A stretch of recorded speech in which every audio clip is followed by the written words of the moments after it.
This podcast is a part of the Podmania Podcasting Network. Check out podmania.co.uk to check out more of our great podcasts, features, reviews, match ratings and previews spanning the crazy and diverse world of professional wrestling.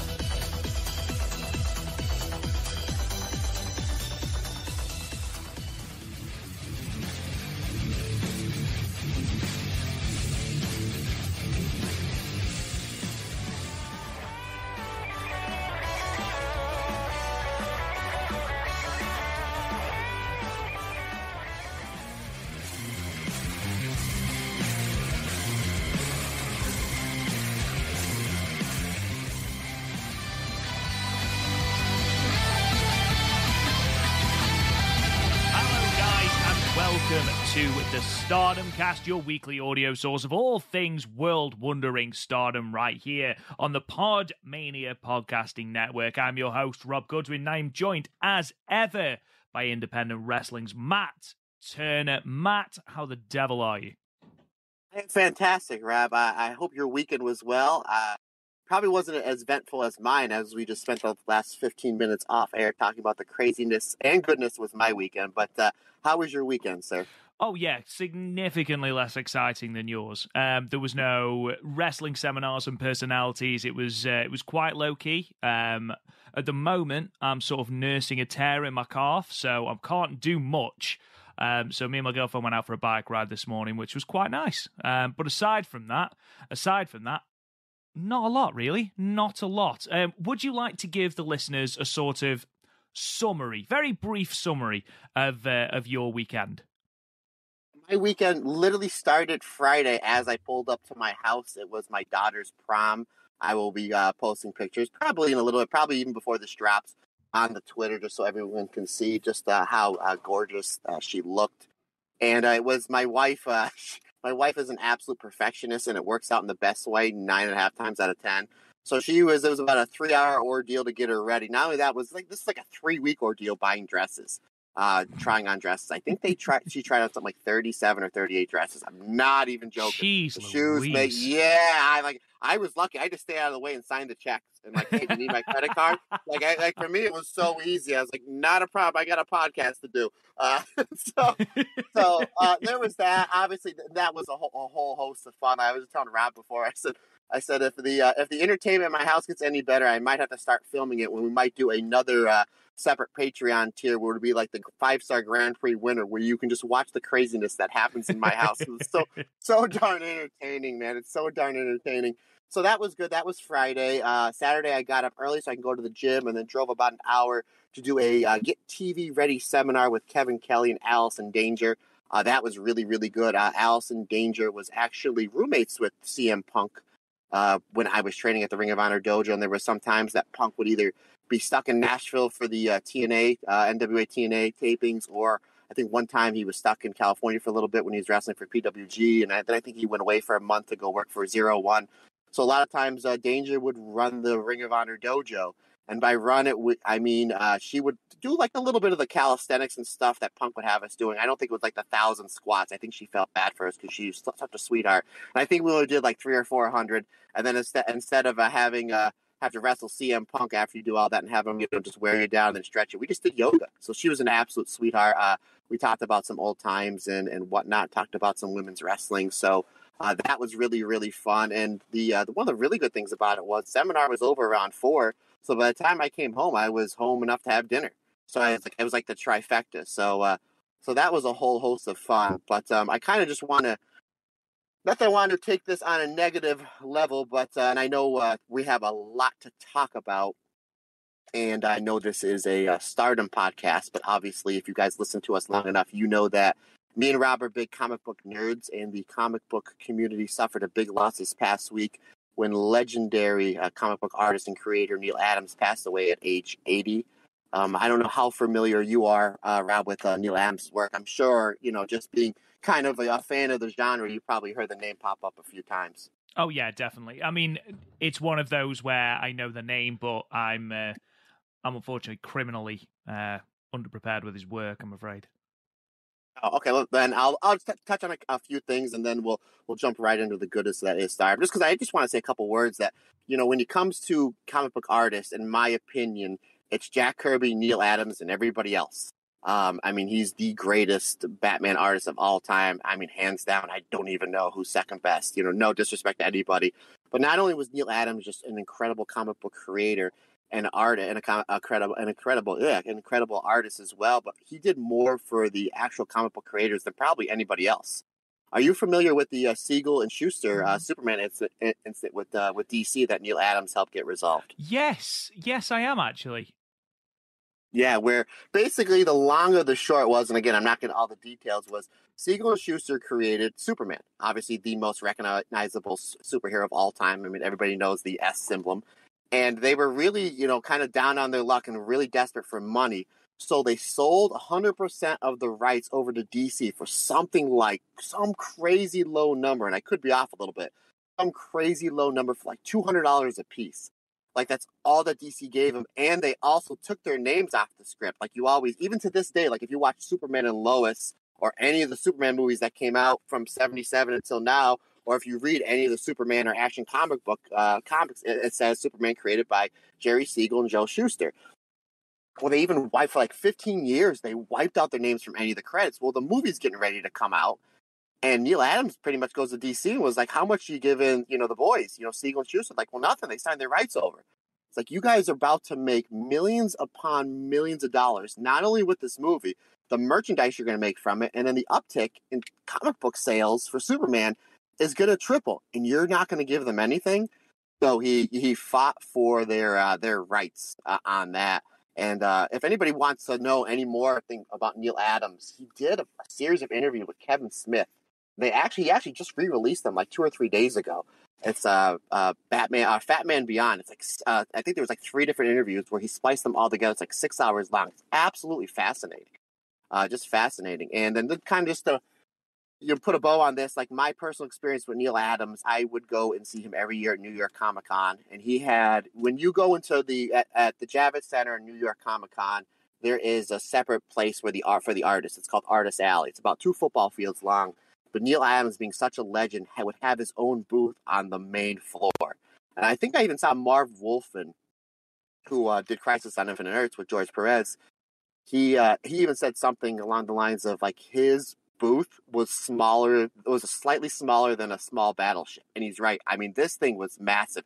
You had to navigate your way around all of his merchandise to get to the middle where Neil was. And he was almost like a very intimidating figure just because of like just the legendary status that he's done. But I probably have more Neil Adams signed merchandise than any comic book creator that I've ever met before. So it's my sister would always, either for my birthday or Christmas, would always get me like a variant cover that Neil did, signed by Neil. So he's always, like I said, I met him 8 or 9 times. Super great to his fans, super nice, super knowledgeable. Just a terrible, terrible loss in the comic book community, but a guy whose legendary status will live forever. Yeah, definitely. And obviously we extend our condolences to his family and friends, and he's in our prayers. However, let's elevate the mood somewhat and let's start talking about Stardom, because, Matt, what a show the Cinderella final was. Before we get into anything, before we get into the news and all the shows that we're going to be covering, the Cinderella Tournament final show, a really, really, really good show. Really solid. Yeah, absolutely. And a day or two before, I was talking to some people online, it might have been our Discord, where they were contemplating like buying the pay-per-view just because it's like, well, there's only the one title match and then the Cinderella semifinals and finals. And I'm like, look, I'm obviously going to buy the pay-per-view. 1, I'm going to support the media. 2, we do this podcast and we love doing it. And 3, I think it's going to be worth the money. And I don't think anybody that bought the pay-per-view was disappointed at all. I mean, it really exceeded all expectations. My expectations were pretty high, but I thought everything was really, really solid. And especially, obviously we'll get into it, but even like when we previewed it, anybody talks about it, I think we were just looking forward to see who was going to be the tournament final winner, since nobody was even close on their final 4 picks. And obviously the main event, but the match that everyone's talking about, and the match to me that absolutely stole the show was the high-speed title match. Yeah, and I'm glad you brought that up because when we actually get to it on the podcast, there's quite a little bit of discourse around this match. Obviously, perpetrated by old Disco Inferno on Twitter, so I'm sure we'll get onto that. But honestly, I really, really enjoyed it. It's my first real exposure, aside from, her Battle Royale appearance and things like that of Mesa Rugga, and I thought she was absolutely brilliant. I thought she killed it. Some of her transitions were absolutely amazing. I thought Syuri versus Himeka was brilliant. I thought the final was good. I didn't expect the final that we got, but it wasn't a disappointment. Even the gauntlet tag was really... It's probably my favourite gauntlet tag Stardom have done. I mean, when we were previewing the show, I was like, it seems so much like a let's just hike everyone onto the card in this big schmoz. And to a certain extent it was, but the wrestlers made it work. It was such a fun little match. Never in a million years would a gauntlet match crack 3 3/4 stars for me, but it did. And moving away from the Cinderella, they did 2 shows, one from Kyoto and one from Kobe. And both of those shows were really, really good as well. That Artist of Stardom Championship match was good. The main event of the KBS Hall show, the Queen's Quest versus Cosmic Angels match was really good. And then Syuri versus Natsupoi was really, really entertaining. Watching Syuri completely light up Natsupoi, really good. So Stardom's in a really, really, really good place. There's loads of statistics that I'm going to fire through that show you just how good the places Stardom is in at the moment. But before we do that, let's fire into some news. The first bit that I want to talk to you about is what we actually got announced at the very, very, very start of the pay-per-view is that Hazuki's mystery sensei is Blue Justice, former IWGP heavyweight champion Yuji Nagata. Now, there was so many predictions, Kagetsu, Liger, Milano Collection AT. What was your opinion when you saw that it was Yuji Nagata, Matt? Well, Rob, you know me pretty well. You know the style of wrestling that I like, and obviously Yuji Nagata fits that mold perfectly. So I thought that was absolutely great, and I saw the still clips of him training in the dojo, and I would not be shocked to see Saya Iida starting using the Nagata lock as like one of her finishers. Like she's kind of on her way back. I think she was just using like the corkscrew brainbuster, but I wouldn't be shocked if you see like maybe her or like a Hazuki using some of Nagata's stuff as her finisher. So I thought that was really, really good. Obviously, I'm a huge, huge fan of Yuji Nagata, and I believe he even did the commentary on the Cinderella pay-per-view. Am I correct? He did indeed, yes. And then Momo Kogo, I think, was a guest commentator after the gauntlet match. Yeah, so how about that? So that was, and I think even when Koguma came out, it wasn't when Mirai came out for one of her matches. I think she had a poster from when Yuji Nagata, I think it was like his final G1 appearance. They gave everybody I think he wrestled Bad Luck Fale in his final G1 match, and they gave everybody, I want to say it was in Korakuen Hall, like some sort of poster, Yuji Nagata, and she brought it to the ring and gave it to him. So I don't know if she got it somewhere, or if she was in Korakuen for that, or she bought it on eBay. I'm not sure, but regardless, I still thought it was pretty cool. Yeah, definitely. And you took the words right out of my mouth with, Stardom posted a video of Stars training with Yuji Nagata, and of all the people in that faction, the one who I think would benefit most from adapting some of Yuji Nagata's moves is Syuri, because she's that sort of explosive, heavy hitter like Yuji Nagata was, or is still. And I think Syuri could really, really benefit from that. Overall, I can't see a bad thing, really. Moving on a little bit more. There is obviously the 8th episode of the monthly Puroresu magazine, which is coming out on May 8th. And in that, as I said on the previous podcast, there are Q&As with Julia and with Rossi Ogawa. They released just a little taster of the Julia Q&A, and there was something I found quite interesting, Matt, so I just wanted to get your take on this, because I don't know if you've seen this. Julia was asked who she would like to face outside of Stardom, and she gave 4 names, and these are the 4 names. Asuka or Veni, Io Shirai, Toni Storm. And after that, I'd like to wrestle Tay Conti, who said she wanted to fight me. She said she likes Japanese wrestling, so we might gel. So those are the 4 wrestlers that Julia wants to wrestle outside of Stardom. Do any of those take you by surprise? No, not really. I don't know too much. I think we talked about Asuka and Venny on an episode, maybe 2 or 3 weeks ago, and I don't know too much from her. Obviously, who wouldn't want to wrestle Io Shirai? Toni Storm is a big name, after her release or when she left. So she's just leaving the biggest company on the planet, and everyone thinks that she's going to pop back up in Stardom. Obviously, she's the first wrestler to win the Cinderella and the 5-star in the same year, and is a former red belt champion. So that doesn't take me by surprise. The Tay Conti, obviously, they've been kind of teasing that she would go to Japan, and I think she would be a good fit to kind of, she kind of has those MMA skills. I think she's a Brazilian Jiu-Jitsu, I think black belt or white belt or something like that. So I think she would benefit maybe like 3-4 months in Japan, especially I think everybody would benefit, that long in Stardom. So none of those names, really, really surprise me. And those are all matches that I would like to see, especially the Toni Storm one, and especially the Io Shirai match. That would be a match that obviously I would love to see take place in Stardom, which would mean that we would get Io back. But that's a whole nother podcast for another day, sir. Obviously, anyone who's anyone in the Joshi fandom wants to see Io Shirai fight absolutely everyone. So that's not surprising. Toni Storm obviously has been at the very, very top of Stardom, so I'd like to see that again. Ask her what a wrestler she is. The very little that I've seen of her, she is tremendous. So I think her and Julia could put on a very, very good match. Now, the Tay Conti one is...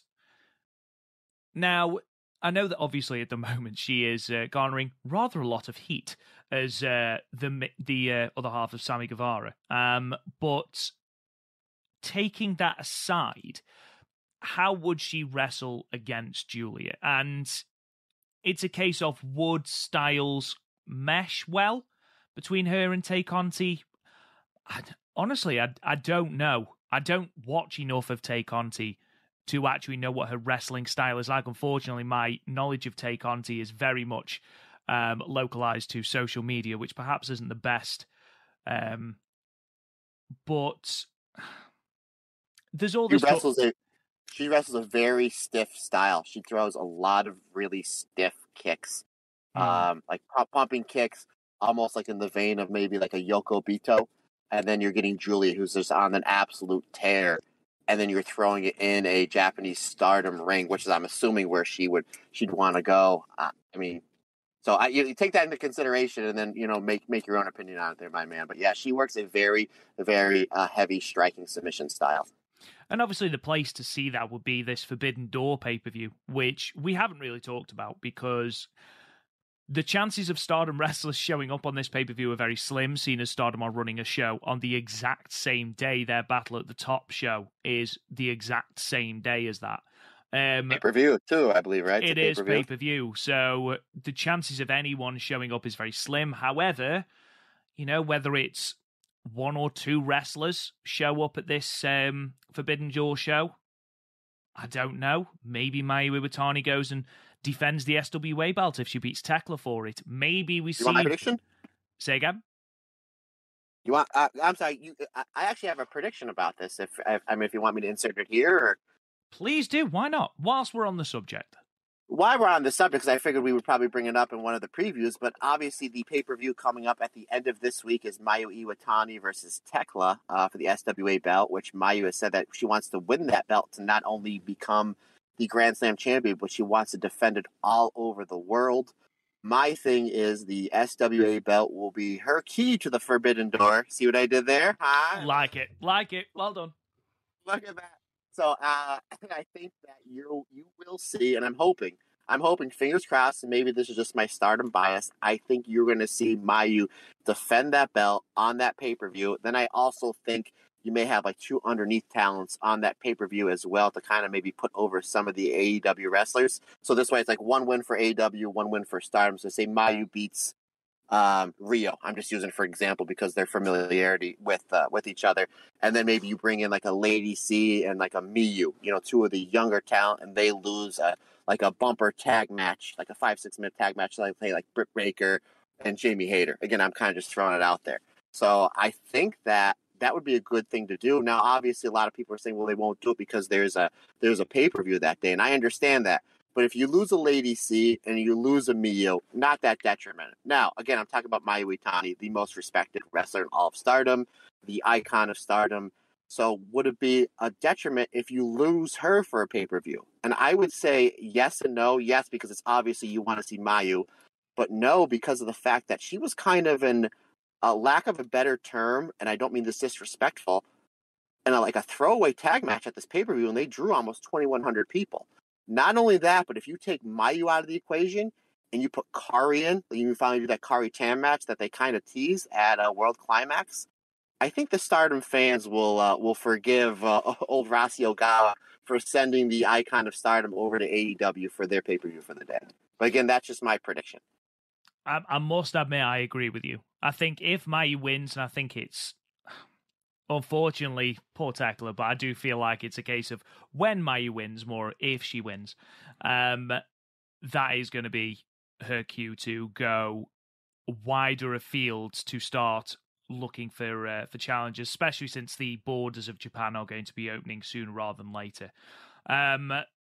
Let's move on then, because really quite early on in the show for the Stardom Cinderella Tournament, they announced more information about the 5-star Grand Prix. Now, as we know, it is going to be opening on the 30th and 31st at Ota-Ward City Gymnasium, but we didn't know where the finals were going to be held, and we sort of had a brief sort of imagining session, let's say, where we thought, oh, is it going to be the Edion Arena Osaka, something like that? But they've announced that it's going to be the Musashino Forest Sports Park, the Sports Plaza, on October 1st. Now, obviously, I'd never heard of this venue, so I did a little bit of research. And it's one of the venues that was built for the 2020 Summer Olympics. It was built in late 2017, was used for staging the badminton tournaments, and then was also used for hosting badminton, fencing, and wheelchair basketball at the Paralympics. It's got a seated capacity of over 10,000 people, and at the time of recording, looking at cage match, wrestling data, things like that, no company has run the venue for a wrestling show. So at the moment, looks like Stardom are going to be the first company to run that venue. Very exciting, Matt. Yeah, and I don't know if you want to look into this at all, but I kind of noticed when Azumi was doing her entrance when they give out the birthday, that her birthday is October 1st, which is also the same day of the finals. So read into that what you may, sir. I don't know if that was just, me just looking at the same thing at the same time, but, who knows? Maybe Azumi wins the 5-star Grand Prix on her birthday. I mean, I feel like after our shambolic is being kind. After our awful attempt at a bracketology for the Cinderella tournament, I feel like we should be scrapped from predictions forevermore, and especially going with Azumi, who has famously burnt me on several occasions. Much as I'd love Azumi to win the 5-star, I think we might have to do better than, yeah, but it's a birthday. Might be better than Let's move on then. A couple more things before we get into the show. So before the Cinderella Tournament final on the 29th of April, there was a little bit of Stardom participation at the Diana show. They were running a Korakuen Hall show, and it was the tag team of Mina Shirakawa and Unagi Sayaka going against the luminous team of Haruka Umasaki and Miyuki Takase for the World Women Pro Wrestling Diana Tag Team titles. Now, unfortunately, for fans of Stardom, Cosmic Angels did not win the belts. The match ended in a double countout in 20 minutes and 25 seconds, which, was a rather predictable result. It didn't feel like they were going to drop the belts to Cosmic Angels, but that isn't what I want to talk about here. I want to talk about what happened afterwards. Now, Haruka Umesaki, who, of course, we know from New Blood 1, she was very frustrated with the way the match ended, and she was cornered backstage by Unagi and Mina. Unagi said, "Ending in a draw is frustrating, right? Well, if that's the case, how about you join us on May 13th at New Blood 2 as X? Your boss, Kyoko Inoue, already likes the sound of that." So it looks, Matt, like Haruka Umesaki is going to be the Cosmic Angels X for the main event at New Blood 2. Oh, I did not know that. I did not see that. As always, kudos on you for doing your research above and beyond, sir. So that's very interesting. But I did see that the match ended in a draw. I thought it was a time limit draw, but I guess it was a double count out. And that's always if a promoter tells me, "Hey, this match has got to go to a draw or no contest," you figure out how to get there. My go-to is always the double count out. And why is that? Maybe because I grew up on wrestling in the '80s and so much that WWF stuff. I always ended double count out because like Piper wouldn't put Hogan over, or this guy wouldn't put whatever over. They didn't trust that someone was going to screw them over, so a lot of it went to a double count out. So growing up at a very young, impressionable age, I watched a lot of double count outs. The power of Hogan not wanting anyone to go over him. No, that was Piper. That was Piper. Hogan was the golden goose, man. Hulk Hogan was the biggest thing on my TV in the '80s, hands down. That was like Piper. That was all Piper. Well, that was smart. Final thing before we delve into these shows, I just want to put over our Money Shoe Exchange on Twitter. Really, really good follow, but they posted some interesting stats in terms of Stardom attendances. And they put that their average show attendance for January through April is up 82% from that same time period in 2019, which was the last pre-COVID year.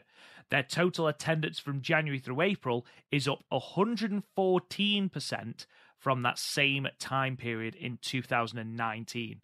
And then another stat, apparently the company is only 206 away from matching its attendance for the entire year in 2016, and we are at the start of May. Now, they are mind-boggling statistics, Matt. Yeah, I actually just saw that about an hour or so ago before we started recording. So I know Marnie Shoe Exchange is a fantastic follow on Twitter, an excellent job with the statistics. I mean, anytime I see a crowd shot of a pay-per-view show or a show that I know I'm not going to get to in a day or two or won't be posted on Stardom World, I'm always following that account because I'm always intrigued to see what the house numbers are. Which again, that's always your tall tale source, whether you like the wrestling, whether you don't like the wrestling, you don't like the promo that they're doing. At the end of the day, if you're putting, an ass in every 18 inches, as Jim Ross would like to say, you're doing your job right. And the fact that they're up 82% and they're only a couple hundred tickets away from matching their total from a few years ago, and we're only 4 months of the year. I mean, obviously, Stardom, they're not doing a little bit right. They're doing a lot right. And I'm just interested to see if anybody can ever come out with, statistics on what their Stardom World subscription service is. Because I know it's getting a lot of buzz over here in the States as well. There you go. So no pressure on Money Shoe Exchange. We'll keep making our job easier. Appreciate you, man. Can we start talking about these shows then? Because, again, what a fantastic set of shows. We start in Kobe on Saturday, the 23rd of April, 2022, from Kobe Sambo Hall in Kobe. An attendance of 429 people, which was a COVID-restricted sellout. They started and ran the venue in 2017. That was the last time they ran the venue. On the opening night of the Goddess of Stardom Tag League Tour, and they brought in 75 people, so just under 200 people more. What I'll do is I'll read through all the results of this show, and then, Matt, you can talk about any matches that you want to talk about, and vice versa. Match 1 was a three-way match. Lady C defeating Waka Tsukiyama and Miyu Amasaki in 7 minutes and 9 seconds. Match 2 was a singles match between Utami Hayashishita and Ruaka, with Utami going over with the German suplex in 7 minutes and 4 seconds. Match 3 was a tag team match. The Queen's Quest team of Saya Kamatani and Azumi defeating the Stars team of Koguma and Momo Kogo with the cross-arm suplex in 10 minutes and 10 seconds.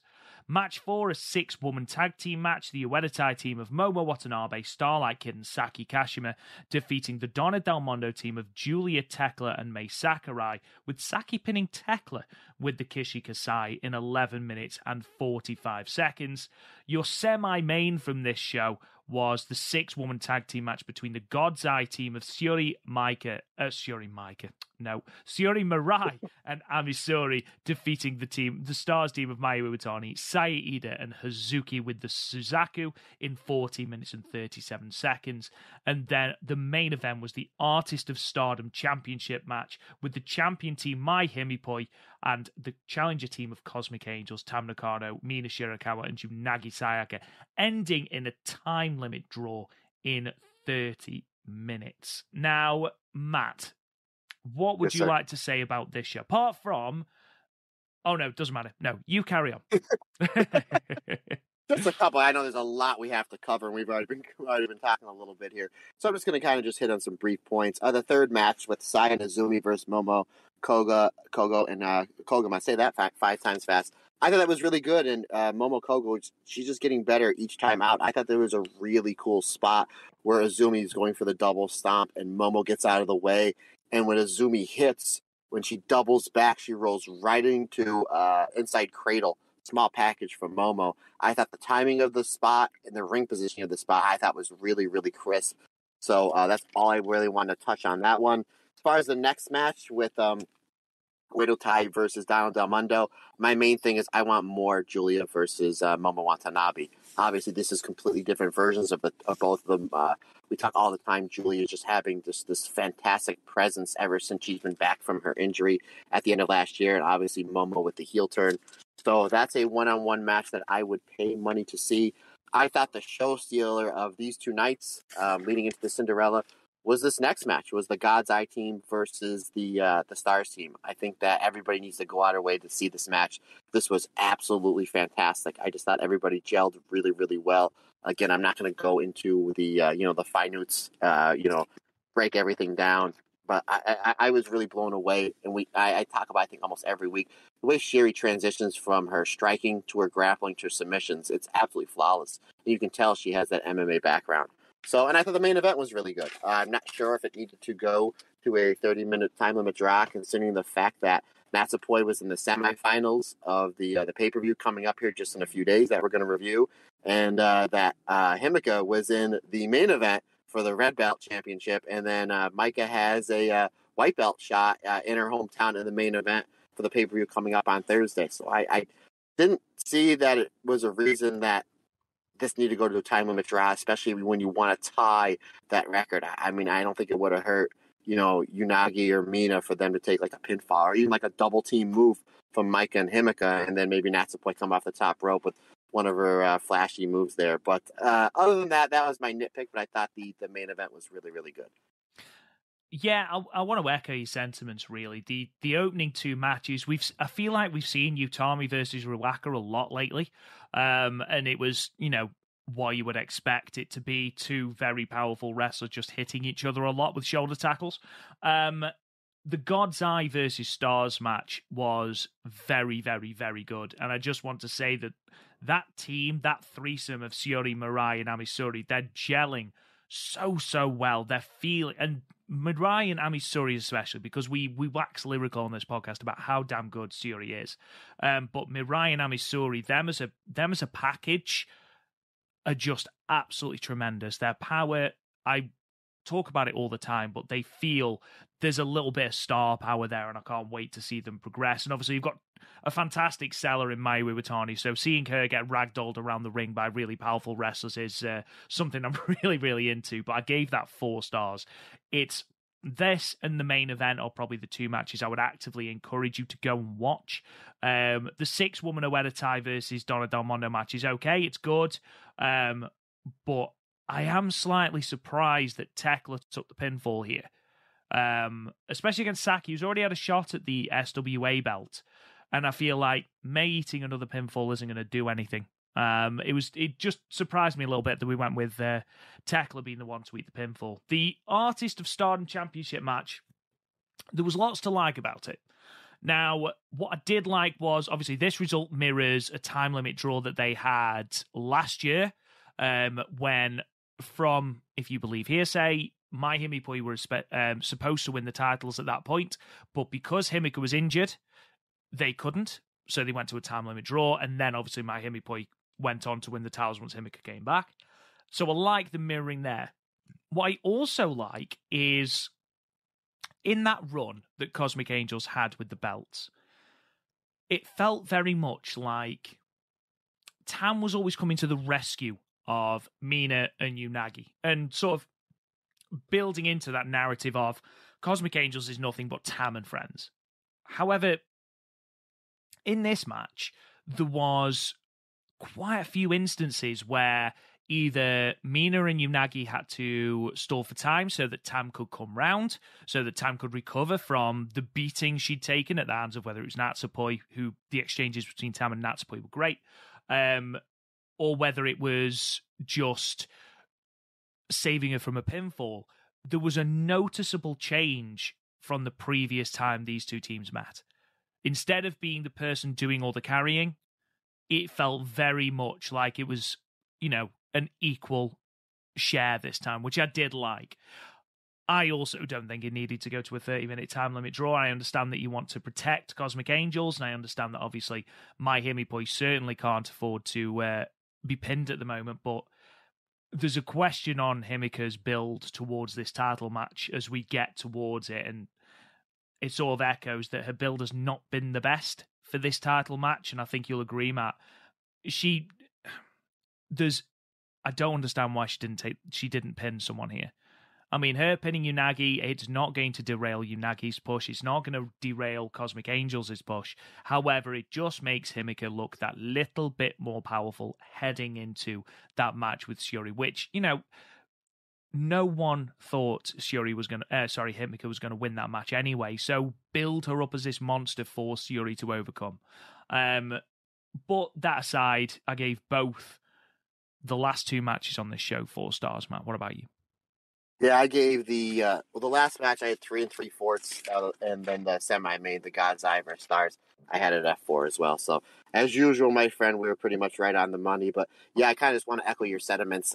The Himika build towards the title match at the main event of the last show we're going to talk about, the Cinderella finals, could have been better. Could have been a lot better. Obviously, I think she should have got pinfall win here. I think we talked about it last week. She was in a tag match where she was opposite Syuri. I didn't understand why she wasn't on more of the. I think the last 2 shows, 2 weeks of shows that we reviewed, something was like a time limit draw with Syuri and Himika, and I think we both brought up how come Syuri was on top at the end of she was putting in a submission, or she was the one that was on the offensive as the bell rang for the draw. Should have went the other way around. And I thought, well, yes, no, but the fact that she didn't get a win here, so you had 3 weeks of kind of just a cold build for her, where you could have been building her up more, especially the fact that she has the size advantage. Where she, like I said, she could have hit a big lariat, or she could hit the JP coaster, and Syuri kind of just rolled out of the ring or whatever, as the time was expiring. But yeah, kind of was a cold build up. But obviously, as we get to it at the end of this podcast, that match sure wasn't cold at all, sir. No, it wasn't at all. I don't think I've seen anyone sort of negative about the match, but yeah, the build certainly wasn't great. I think in the last 4 matches, Himika got 1 successful pinfall, so there you are. Let's move on then to the Stardom in Kyoto show. This was from Sunday the 24th of April in the beautiful KBS Hall in front of 518 people, the second sellout in as many shows, which is their joint highest ever attendance at the venue, and the second time they've sold it out under COVID restrictions after doing it just 10 days previously. Previous outings have seen the company reach 378 in 2022, 232 in 2021, 255 in 2019. Their previous best before this year was 325 in 2018 for Kyoto Max 2018, and then they drew 315 in 2017. Similar with the last show, we'll whip through the results, and Matt, you can talk about any matches you want to talk about. Match 1, three-way match. Koguma defeated Lady C and Tekla with the Kuma roll in 6 minutes and 31 seconds. Match 2, a singles match. Natsupoi defeated Saya Ida with the fairing ring in 10 minutes and 9 seconds. Match 3, 8-woman tag team match. Donna Del Mondo team of Juliet Himika, Maika, and Mei Sakurai defeating the Uedatai team of Momo Watanabe, Starlight Kid, Ruaka, and Saki Kashima, with Himika finally getting a pinfall win with the powerbomb in 13 minutes and 37 seconds. Match 4 was a 6-woman tag team match. God's Eye, the team of Syuri, Amisuri, and Mirai, defeated the Stars team of Mai Iwatani, Hazuki, and Momo Kogo, with Mirai submitting Momo Kogo with the Mirror Mare in 13 minutes and 24 seconds. And then in your main event, it was the Mitsuyoshi Amasaki Triumphal Memorial 8-woman tag team match, with obviously Amasaki having been from Kyoto. The Queen's Quest team of Utami, Saya Kamatani, Azumi, and Miyu Amasaki defeating the Cosmic Angels team of Tam Nakano, Mina Shirakawa, Unagi Sayaka, and Waka Tsukiyama, with the wonderfully named Heavenly Eucharist in 21 minutes and 39 seconds.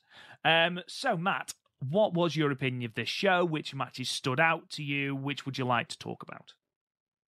This another solid show. I just kind of breezed through everything.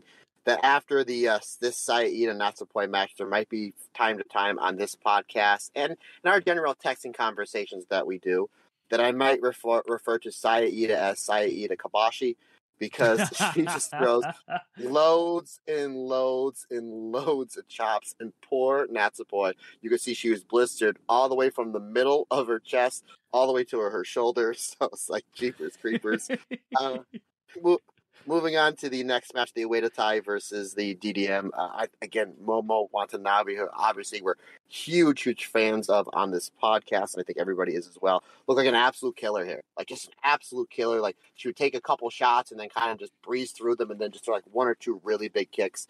I thought Momo looked really good there. Now in Himika, just destroying Rocket with a zillion lariats and then a big power bomb. That is a match, Momo versus Himika. It's a match that I would like to see in the future. For this next match, you're going to get a kick out of this. So we had the God's Eye team versus the Stars team, right? My first two notes. Really good exchange between Hazuki and Mirai. Possible Cinderella final preview, ? Even better exchange between Hazuki and Syuri. Possible red belt title match preview after Hazuki wins the Cinderella tournament. ? But I thought that was really... However, I thought the match was really good. I thought this was the best match of the show. Not by much, though, because I thought the main event was really good. I kind of like what they're doing with Utami and Tam, where they were kind of doing, Utami turns into Tam for a brief moment. I thought that was pretty good. I'm a big fan of how Cosmic Angels in these 6-person, 8-person, how they do their triple team and their quadruple teams. Like, you'll see, like, Queen's Quest, they were doing, like, double teams. Like Utami and Saya, they obviously, because they're a normal tag team, they're Aphrodite, they would do like a double team move. And then you would see Miyu and Azumi, they would do like a double team move. So they would do like almost like back to back, where Cosmic Angels was a little bit different. They wouldn't do 2 double team moves. They would just do 1 quadruple team move. And I thought that was pretty cool, where they're just showing it's like, hey, we're more in sync as a 4 than you guys are as a 2 and 2. I thought that was a pretty cool little mini storyline that I picked up. But I thought it was really cool that they gave Miyu the pinfall here. I know she's like from around the area, but it's the main event, on this pretty much go home show for the pay-per-view. And they gave the rookie, who's like, we talk all the time, she's wrestling 3 or 4 years, above where she's at. And I thought that it was really cool that they gave her the win here. So it was a nice little rub, to send the crowd home happy. But I thought both these shows were absolutely solid leading into the pay-per-view. Yeah, completely agree. I mean, that second match between Natsupoi and Sayuri, I think it's fair to call it the Gory-chan Massacre or the Gorilla Chop Massacre, because poor Natsupoi.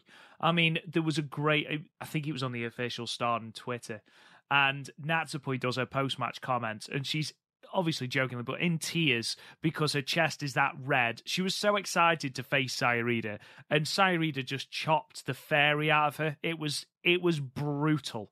But Natsupoi selling it during the match was also incredibly entertaining. Like, trying to chop Syuri back and not being able to, and then trying to turn away from being chopped and then just getting chopped in the back.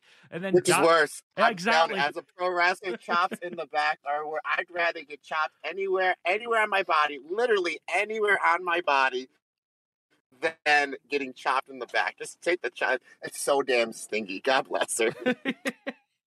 But then Daichi tries to get in the way and he eats a chop. Sairida was just on fire during this match. It was really, really entertaining. Like I say, Himika finally got that pinfall that she could have done with maybe 2 or 3 more of in the build. God's Eye, again, putting on the best match of the show. They're, at the moment, the most entertaining, in-ring faction for me. I don't know about you. I know you're a big fan of the Stars team of Mayu, Hazuki, and Koguma. Yeah, I mean, considering the fact they've only been a team, not that long, and then obviously, as we speak, Golden Week is happening, and then they're adding in, one of our collective favorites in Kunami. So it's like, geez, this team is like on an absolute roll. Like if Kunami decides to stay on after Golden Week, which, knock on wood or wherever, or, fingers crossed, this will be like the most loaded team since like Queen's Quest last year with Momo, Utami, Saya, Kamatani, and Azumi as well. So, I mean, that was, those 3, and then you're throwing in, a special attraction from time to time with Konami.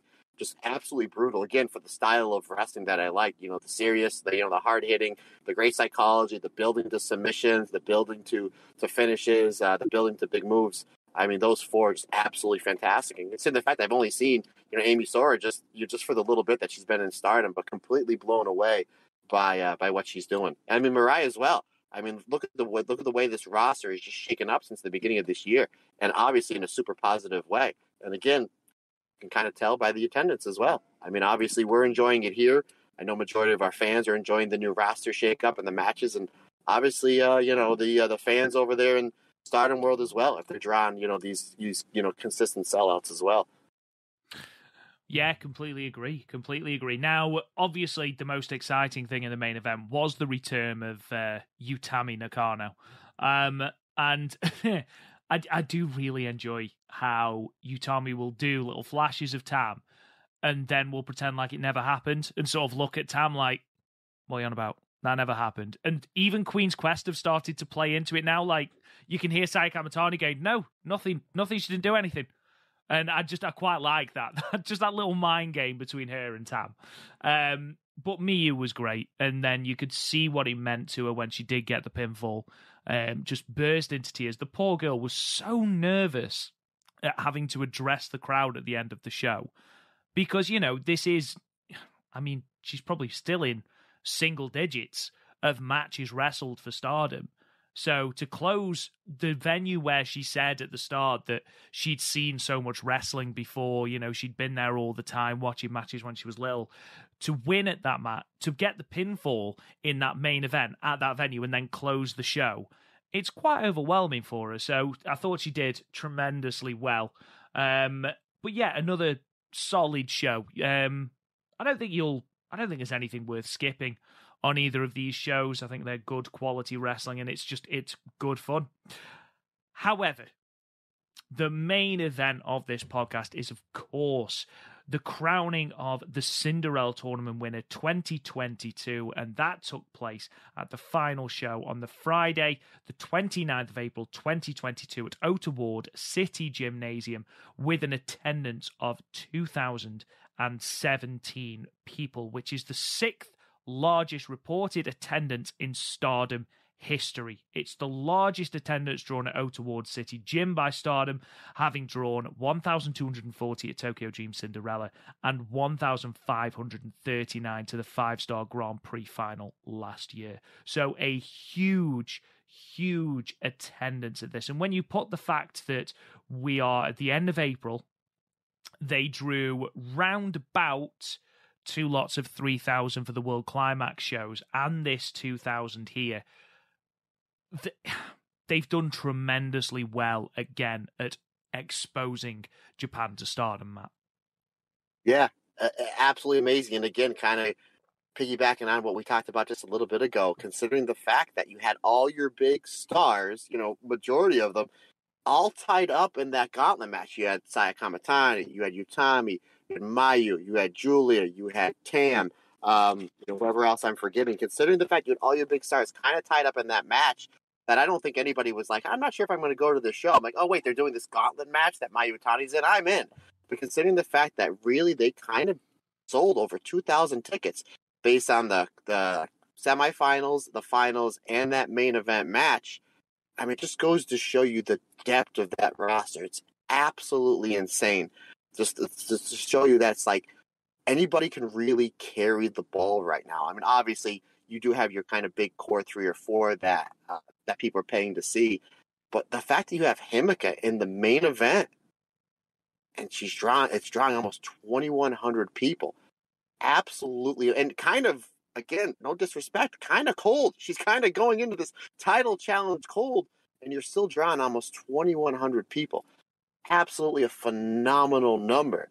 And just goes to show you how loaded the roster is, from start to finish. And it's just kudos onto the champion.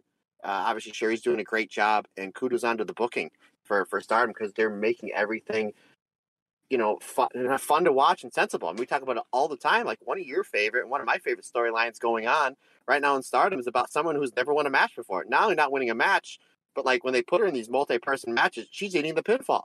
Like, so it just goes to show you how amazing just the booking and storytelling that Stardom is doing. And again, this is 2,000 people without, we had Kari at the back at the last 2 pay-per-views, and she wasn't on these shows. Probably not going to come back until June. So it's like, you pull the trigger on her every now and again, but you're drawing this house with just that loaded roster. Just kudos to Stardom. It's really a phenomenal job that they're doing. And don't forget, Stardom are running Ota-Ward City Gym again at the end of this month for Flashing Champions. So we could have another great attendance there. And then, of course, we've got the Battle in the Top show in the middle of June. And then we've got the 5-star starting, where we've got 2 shows at Ota-Ward City Gym, and then the final as well on the 1st of October. So, honestly, loads of good things coming our way from the world of Stardom. But in terms of the Cinderella tournament, we started with a pre-show match which aired for free on YouTube, which was a 3-way match. Syuri defeating Waka Tsukiyama and Mei Sakurai with the Brainbuster in 4 minutes and 19 seconds. What a Brainbuster. But also, Waka Tsukiyama debuting some new gear, Matt. Yeah, and I want you to split this because you're the deciding vote. I loved it. The smartest person in the room at my house, my wife, didn't like it at all. Wow. Where do you follow this? And she doesn't listen to this podcast, Rob, so you don't have to worry about any backlash. And she's not on social media. So where do you fall on the new Waka look? Oh, in that case, your wife is entirely wrong. No. Yes. I liked it. I mean, it's one of them where she's been due an upgrade in terms of a gear. I thought she looked great. I thought she looked the part. It's a shame that once again she comes up short here, but I think both me and you had Syuri winning this, didn't we?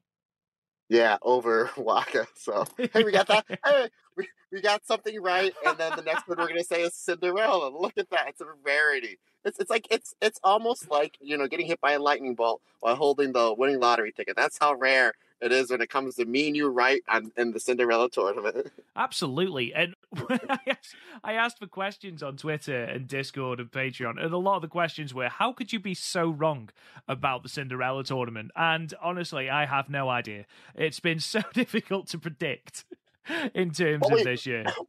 What we might do next year is me and Rob might just get hammered drunk and pick it better, because I think that might be a better way. We might just get obliteratedly drunk and just be like, all right, here we go. Yeah, just literally pick a name out of that. In terms of this match, Waka looked great. I thought Waka sort of, her attack of Mei Sakurai was really good, but Syuri was obviously very, very, very dominant. Hit a very, very cool looking brainbuster for the win in 4 minutes 19 seconds. I gave it 2 3/4 stars, Matt. It was a fine opener. Yeah, I didn't rate this, but I guess I'll give my usual 3 stars because everybody worked hard and nobody got hurt. Your gentleman's 3. Why not? Match 2 then, and the opening show of the main card, the opening match of the main card, was our Future of Stardom Championship match with Hanan, the champion, defeating her other sister, Hina, with the Hanan special in 6 minutes and 26 seconds. I think Hina has grown a tremendous amount as a competitor, and I thought these two, as you would hope with them both being sisters and just like her with Hina, I thought these two had great chemistry, and I thought they put on a very good match, Matt. Yeah. Again, they kept it short. I like it when these big shows, they open with the Future Stardom match, because you're going to get a solid match, a fundamental match, and a match that kind of gets in, gets out, does what it needs to do. But fundamental wrestling to start. I mean, some really old school, just fundamental wrestling to start. And then they kind of picks up the pace a little bit. And they had a lot of really good, near falls. A couple good 2 counts here. Hina hits her the big ending, that big E move. I don't know what her name is. Hannah gets onto the ropes. I thought that was really cool. And Hannah hits the Hannah special. And then Hina winds up kicking out, and they wind up going back and forth. And then there was a really good ghetto clutch by Hina that got like a 2.9 count that the crowd really, really bid on. And then eventually Hannah hits the backdrop driver, an ode to Dr. Death, Steve Williams, for the 3 count. Solid. I had this one at 3.5 stars, sir. Yeah, I had it at 3.25. I think Hanan is doing really, really well with that future belt. I don't see any reason to take it off her at the moment. My prediction that Syuri would come out and challenge Hanan did not come true, which is a shame. There was no challenger, but obviously on the 13th of May at New Blood 2, Hanan and Hina will be teaming against the Just Tap Out team of Aoi and Tomoko Inaba.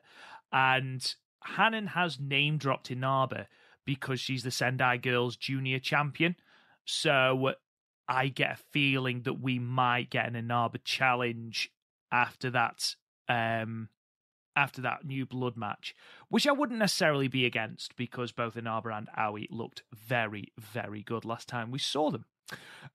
We then move on to match 3, which was our first Cinderella Tournament semi-final match, with Koguma defeating Hazuki with a roll-up in 6 minutes and 17 seconds, further cementing the reason why nobody should ever listen to me. Me either. Again, I got to put up the hardest person in the world. So after the tournament was over, Amber didn't watch any of these matches because, again, this was so poetic that my daughter's prom was on the same day as the Cinderella final. So she's like, "Just tell me who won." I was like, I can't believe that Koguma went to the final, just kind of blew everybody's mind. She didn't say anything for a couple seconds, and I'm like, here comes the words of wisdom. She goes, "Well, every now and again I listen to when you record the podcast, and you and Rob always talk about how over she is, and she gets the most out of her opponents, and the crowd really loves her, and they love this bear thing, and she's getting the biggest reaction out of the audience. So why wouldn't they put her in the finals?" And I was like, how did we not see that? How did we not see that? I was like, she's like, that's just logic. You gotta push somebody that's getting over with the crowd and having really good matches on a consistent basis. I was like, son of a gun. God damn it. Yeah. Didn't that just make sense? I just explained it to you. I was literally, I think the tablet I have in my hand right now for my notes, I think I had it. I think I threw it on the ground like a pissed off football coach and stormed out. I think that's what happened. But as far as this match goes, yeah, it was a good. You have the former tag team champions and last year's Goddess of Stardom tag league winners. Excuse me. Going against each other in the semifinals here, so you kind of have a really good dynamic. I thought they started with the bear dance, which is really funny. You can see Hazuki trying to take it a little seriously, but then she can't help herself but to crack up. Hazuki relies on a lot of kicks and submissions to get the advantage, and they did a really, really cool spot on the outside where it looked like, it was like, what's great about the Cinderella is you can do false finishes, not only submissions and pins, but you can do them on the apron as well for the elimination. I thought that was really good, and I really, really like the finish. I know sometimes when somebody hits a big move and they get rolled up by it, I'm not a big fan of it, but this one makes sense because the code breaker that Hazuki uses, it's basically she's taking the back bump, so she's taking the majority of the bump. So I thought that was really cool and something I've never seen before, where it's like Koguma just basically just locked up, tied up, her legs with her arm, and then jackknife pin, almost like for a fluke pin. And then you can see Hazuki was like, okay, you got me. So I thought that was a cool little counter to one of Hazuki's big moves. So I thought that was pretty nifty, and it was a really, really good match. Again, you're getting one of these ladies is going to have to wrestle twice, so you're not going to get anything really, really crazy because you have to save something for the final. But I had this one at 3.5 stars. I really enjoyed it.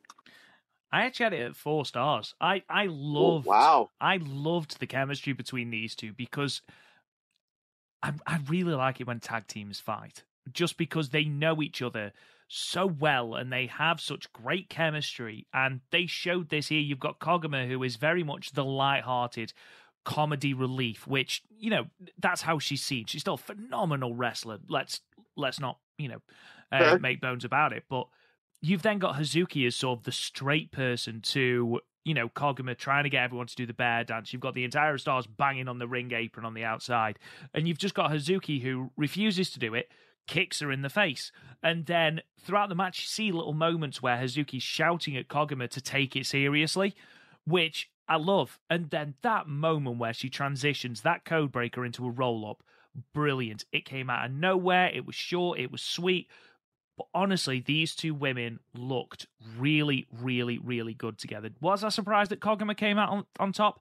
Absolutely. Was I disappointed? No, because Koguma's great.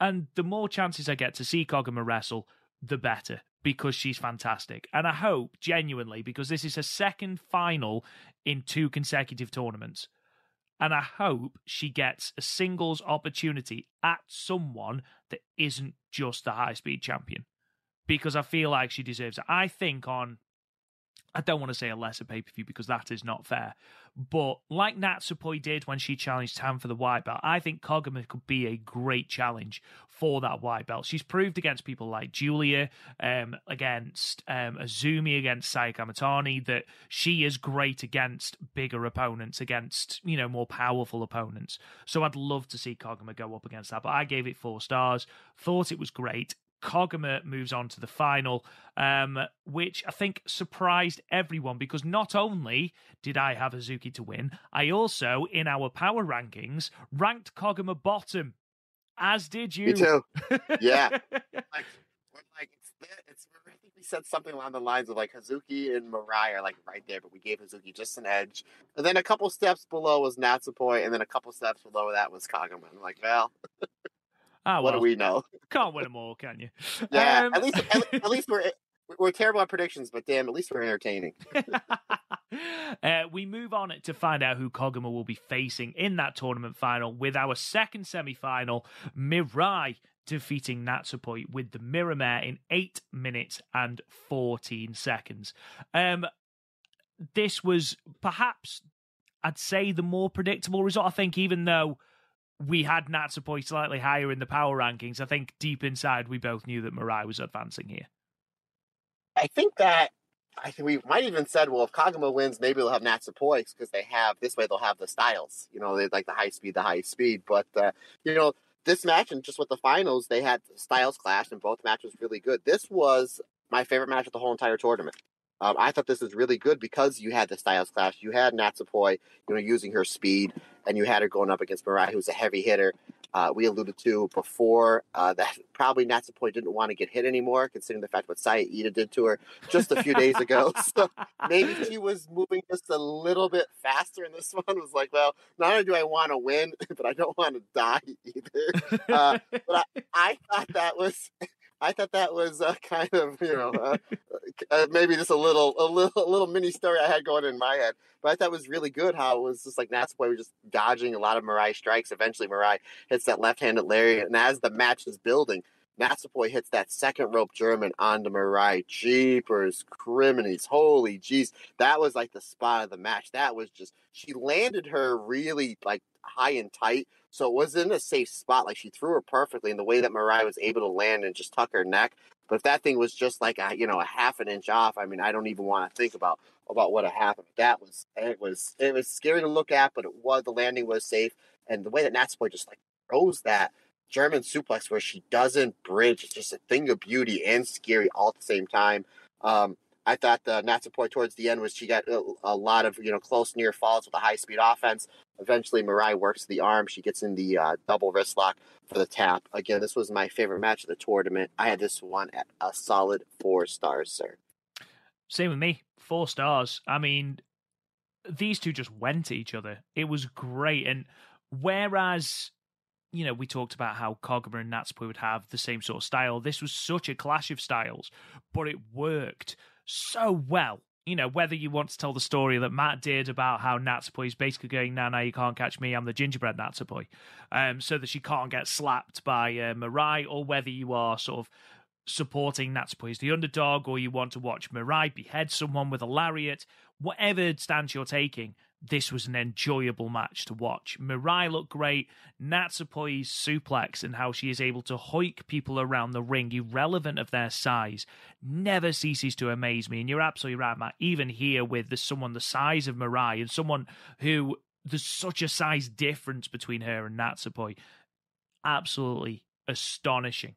Mirai's lariats, at one point she completely turns Natsupoi inside out with one of those lariats. It looked phenomenal. Eventually locks in the mirror mare for the win. 8 minutes and 14 seconds. I thoroughly enjoyed this match. Look, both semi-finals delivered, and we get a Mirai versus Koguma final. Now, answer me honestly, Matt. Did you, when we knew it was Mirai and Koguma, did you immediately go, right, well, Mirai's winning then? Well, here is how I found out. So this show started, I think, around 3 o'clock in the morning for me. So 2 days a week, I do a home workout. I do yoga mixed in with the Gotch Bible. If you want to know what the Gotch Bible is, message me. I'll tell you what it is. Phenomenal workout.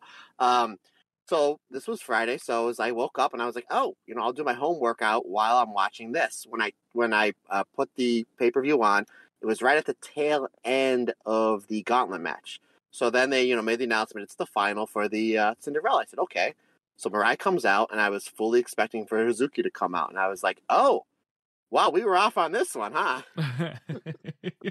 So that's how I found out. So I know, we talked only a little bit about the pay-per-view, but I know we didn't talk nowhere near as much. How about you? When did you find out? When were you as shocked as I was?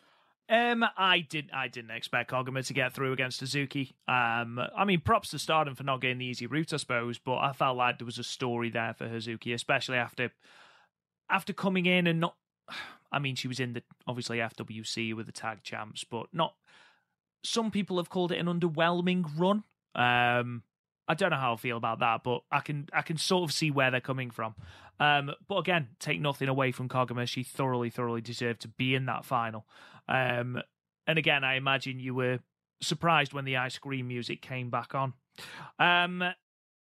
Let's move on to our gauntlet match then. Match 5, a 6-woman tag team gauntlet match. Right, get ready.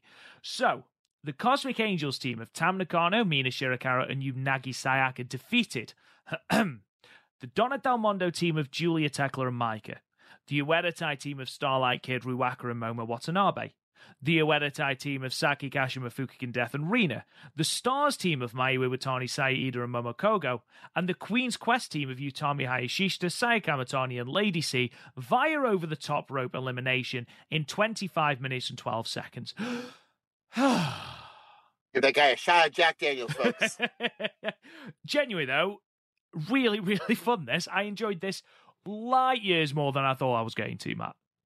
This one, 25 minutes? Is that what you're saying? It did indeed. Didn't feel like it at all. I'm just going to go through my notes because they were... My first note for this first match is it's the Saida chop line! Exclamation point! Saida Kobashi chop line, I guess.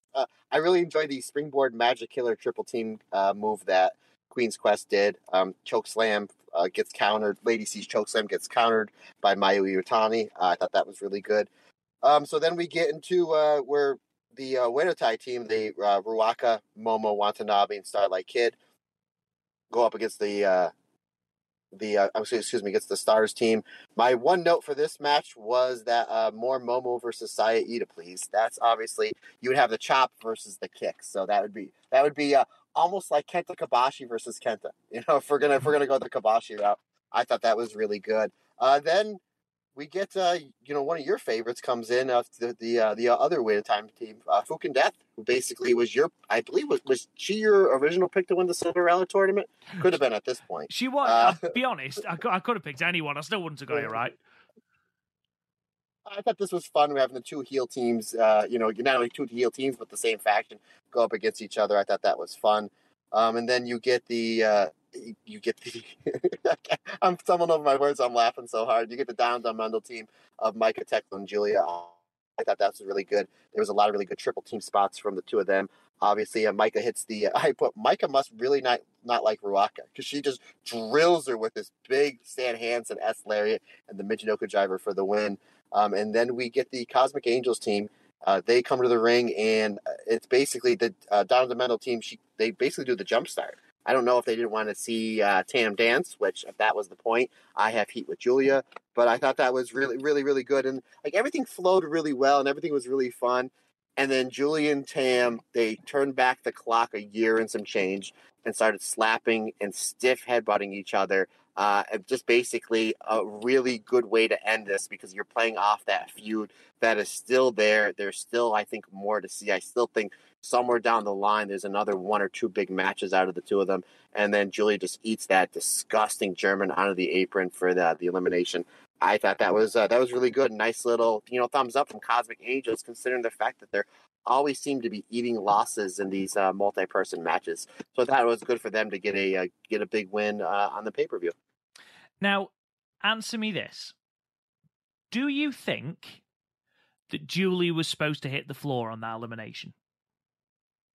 Oh, I thought it was, because it looked like she was going to hit the floor, and then she tried to Shawn Michaels in and then came back out. I thought it kind of added to it, because it was kind of like, sometimes like when a boxer or a fighter gets hit with like a big blow, they kind of are able to hold on for like a half a second, and then it looks like they're going to be okay, and they go to take a step forward to get their positioning back, and then you could see that they don't have anything, their legs are cut out from underneath them. So I don't know if that spot was screwed up, but I thought it added to it. I don't know if she was supposed to hit the floor or not, because it looked like she was trying to hang on. At the same time, it's like, where else do you go from there? You know what I mean? Like, not unless Donald Damonda was supposed to win, but you always want to end the match, especially with so many people in the match, with your biggest bump, with your biggest move. And a German suplex onto the apron, especially in a match that you can win by over the top, it's kind of your biggest move. So it's like, where else, if she wasn't supposed to be eliminated from that spot, where else would you go? Again, not unless the Donald Mendel team was supposed to win, but considering what happened post-match, I don't think that they were supposed to. No, I agree with you. I think Cosmic Angels were always supposed to win. I think Julie just worked me with how well she did with the struggling part of then falling out of the ring after the German. But I did look at it and go, I don't think she was supposed to be eliminated then. But I do think either way, Cosmic Angels were winning that. I thought it was interesting that it was Julia that they eliminated, but even so. And I do just want to put over the Oedetai versus Oedetai exchange, because I don't know whether it's years of being conditioned by New Japan and Bullet Club versus Bullet Club matches always being a schmoz and ridiculous, but I wasn't looking forward to the Oedetai versus Oedetai thing. But genuinely, I thought it was the best part of the match. I thought it was great. Like, you got the little mirror bits of cheating on each side of the ring. Then they all did the sort of Fukigen death cigarette thing. Then carried on messing about. They were tripping each other and everything. I enjoyed it. I enjoyed it massively. But post-match, obviously, Cosmic Angels are standing there. They've won, and they are confronted by Colours. Now, I knew nothing about Colours. I've heard a lot of good buzz about them, but I don't know anything about them in specifics. However, Karen Patterson on Post Wrestling is doing a weekly segment sort of going through all of Joshi. It's called Dream Slam Weekly. It's great. And there she's done a little introduction to Colours. So I'll sort of read what she has written. So the independent freelance troupe Colours originated in AWG, so At Res Girls, with several members electing to form a freelance unit after their group was nixed from AWG. Their brand of pro wrestling is action, fiction, fantasy with themed tropes. It is a 4-woman freelance group. The members are Saki, Hikari Shimizu, Rina Amikura, and Yuko Sakurai. Now, obviously, we are seeing colours at New Blood 2 with Amikura and Sakurai taking on Momo Kogo and Saya Ida. But there was an exchange between these two groups where they seemed to want to challenge Cosmic Angels, and Unagi, for some strange reason, was being a colossal asshat about the whole thing. She bit one of them because, of course. And then there was a really heartwarming moment where Hikari Shimizu went up to Tam, gave her this huge hug because it was actually Tam who inspired Shimizu to begin pro wrestling. She was inspired after watching a Tam Nakano match, which I thought was really nice. So she was effectively meeting her hero in the ring, which was nice. But I get the impression that we are heading down the line of a Cosmic Angels and Colors feud, Matt. Yeah, that's the way it seems. And I know next to nothing about Colors. I had no idea who they were once. If they weren't wearing the shirt that said Colors, I obviously wouldn't know anything. I wouldn't know they were from Colors. Obviously, this pay-per-view was not in English subtitles, so I had no idea what they were saying. Shame on me, as maybe I should pick up another language because I don't have enough to do. But, yeah, I mean, interesting to see where it's going to go because obviously you have the prominence thing coming in. You have a lot of new faces that have been coming in since January. So, we're seeing where it's going to go. And it gives Cosmic Angels something different to do than the constant multi-person tag matches they're having with DDM. So at least this will be something a little bit different. And it'll give the girls from Colors, a rub, that they're going to be wrestling the Cosmic Angels. So, yeah, I'm interested to see where it goes. New sometimes is always better and fun. So, yeah, interesting. So, yeah, that's that. Let's move on then to match 6, the High Speed Championship match. Azumi, the champion, defeating Gato Moves Mei Suruga in 13 minutes and 6 seconds with the Azumi Sushi. Now, a couple of things to say just before we get into the match. The press conference for the Cinderella tournament. So during that press conference, Azumi declared that if she successfully defended, then she basically said to Mei Suruga that you need to form a tag team with me. Obviously, that didn't happen, and that was what that little exchange was post-match. Basically, Azumi saying, are you going to fulfill your promise? But Mei Suruga said, you haven't begged me enough. So I imagine we are getting a tag team between the pair, but not as of yet. In terms of the match, however, Matt, I know you were incredibly high on this. Yeah, this to me was the match of the night. And again, looking at the paper, you're kind of looking at the semifinals and finals, obviously the main event. So you're looking at this because of the fact that I know next to nothing of Mei Suruga. Obviously, I'm a huge fan of Azumi. I thought it was kind of weird that she was been wearing her new fancy shiny purple and gold gear for all the lead-up shows. And in this one, for the big pay-per-view title match, she wore her old gear. I was like, And I'm looking at it, I'm like, maybe she just didn't wash her old gear. That could be it, but I thought that was interesting. But this match completely blew me away. Just the timing of the spots, the speed that they were doing it at. Like one of the things that blew me away the most is they were doing like the high speed offense on the outside where they're doing the rolls up and down. And after they've already done a whole bunch of fast spots in the ring, and then Mei Suruga grabs Momo Kogo's headset and starts cutting a promo. And gets a reaction from the crowd. She's screaming at the top of her lungs. Now I'm sitting there going, I'm a wrestler almost 20 years, and I know that you play, football, our soccer as we call it over here in the States, and there's a lot of running involved. But say you run up and down that field 3 or 4 times. Are you going to be yelling right afterwards and cutting a promo? I mean, I don't know how good your lungs are, but probably not. The fact they did all those spots, and then she was able to grab the headset. I don't know what she yelled, but she yelled it very loud. The fact that she still had air to her lungs and that she was able to work the crowd and got a huge reaction from the crowd completely blew me away. But I thought the spots that they did here were fantastic.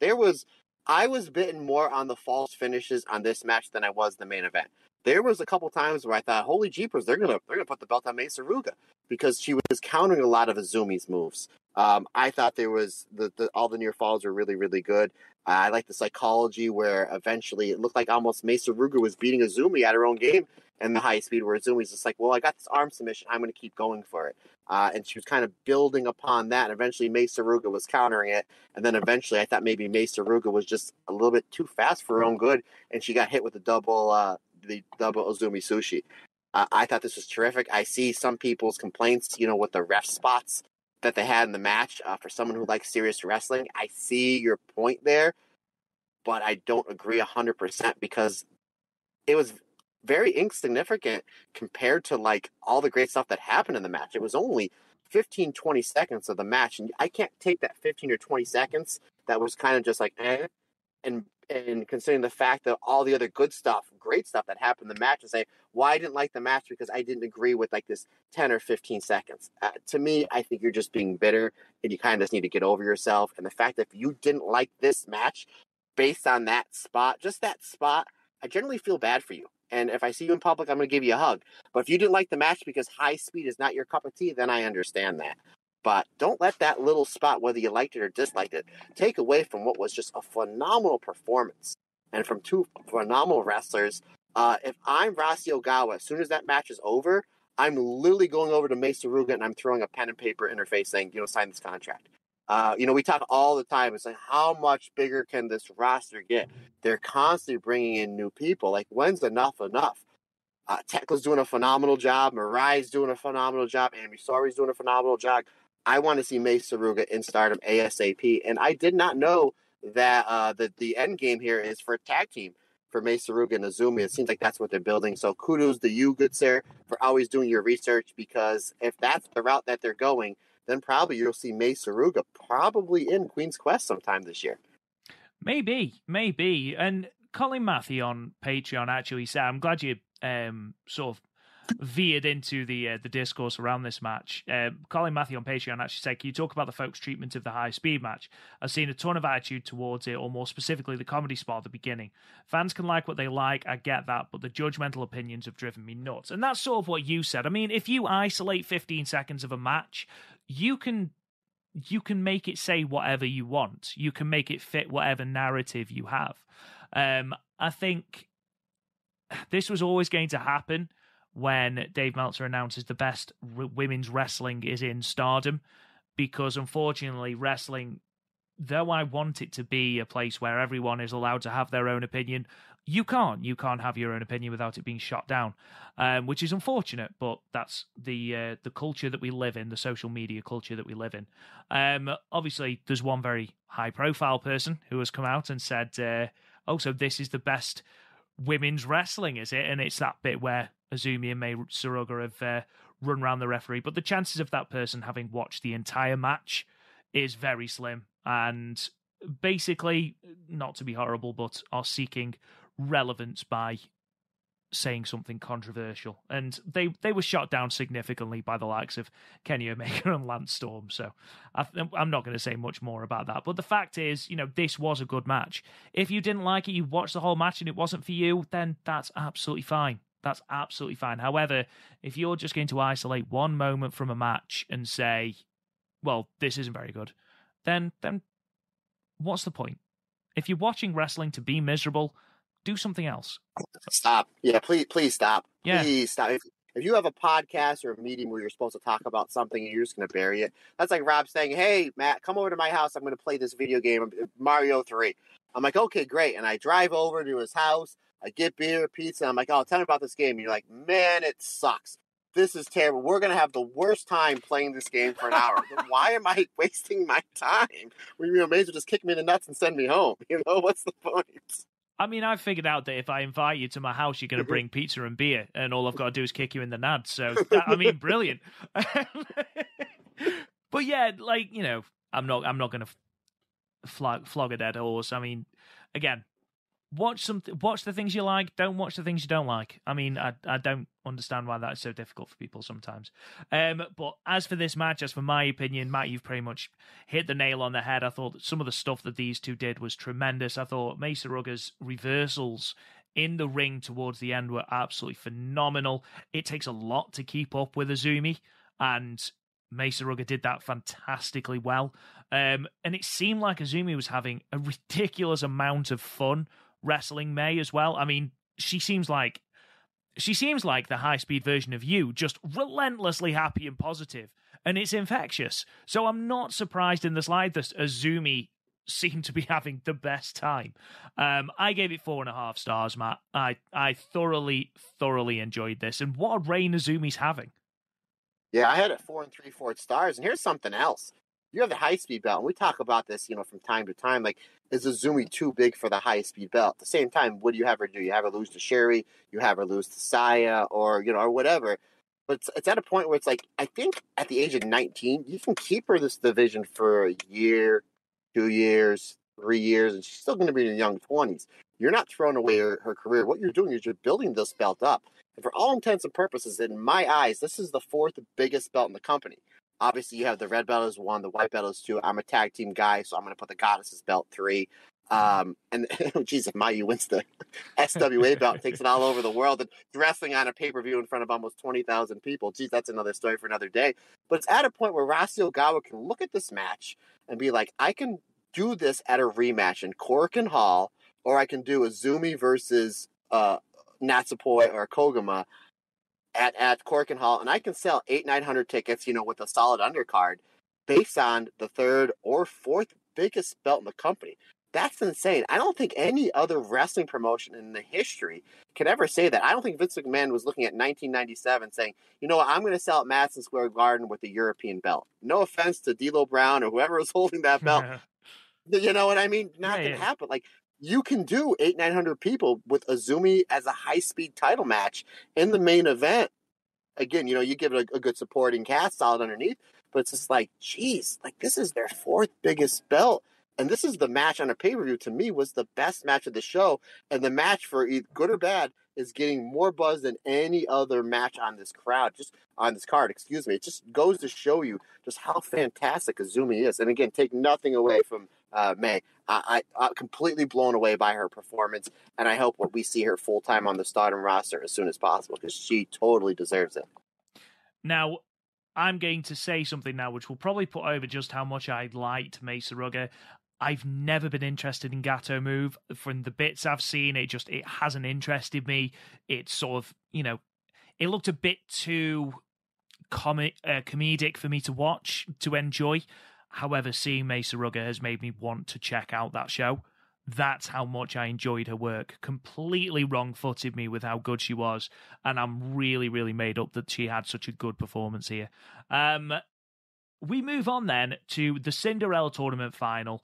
Mirai defeating Koguma with the Mirror Mesh Shock in 11 minutes and 45 seconds to become the Cinderella Tournament winner.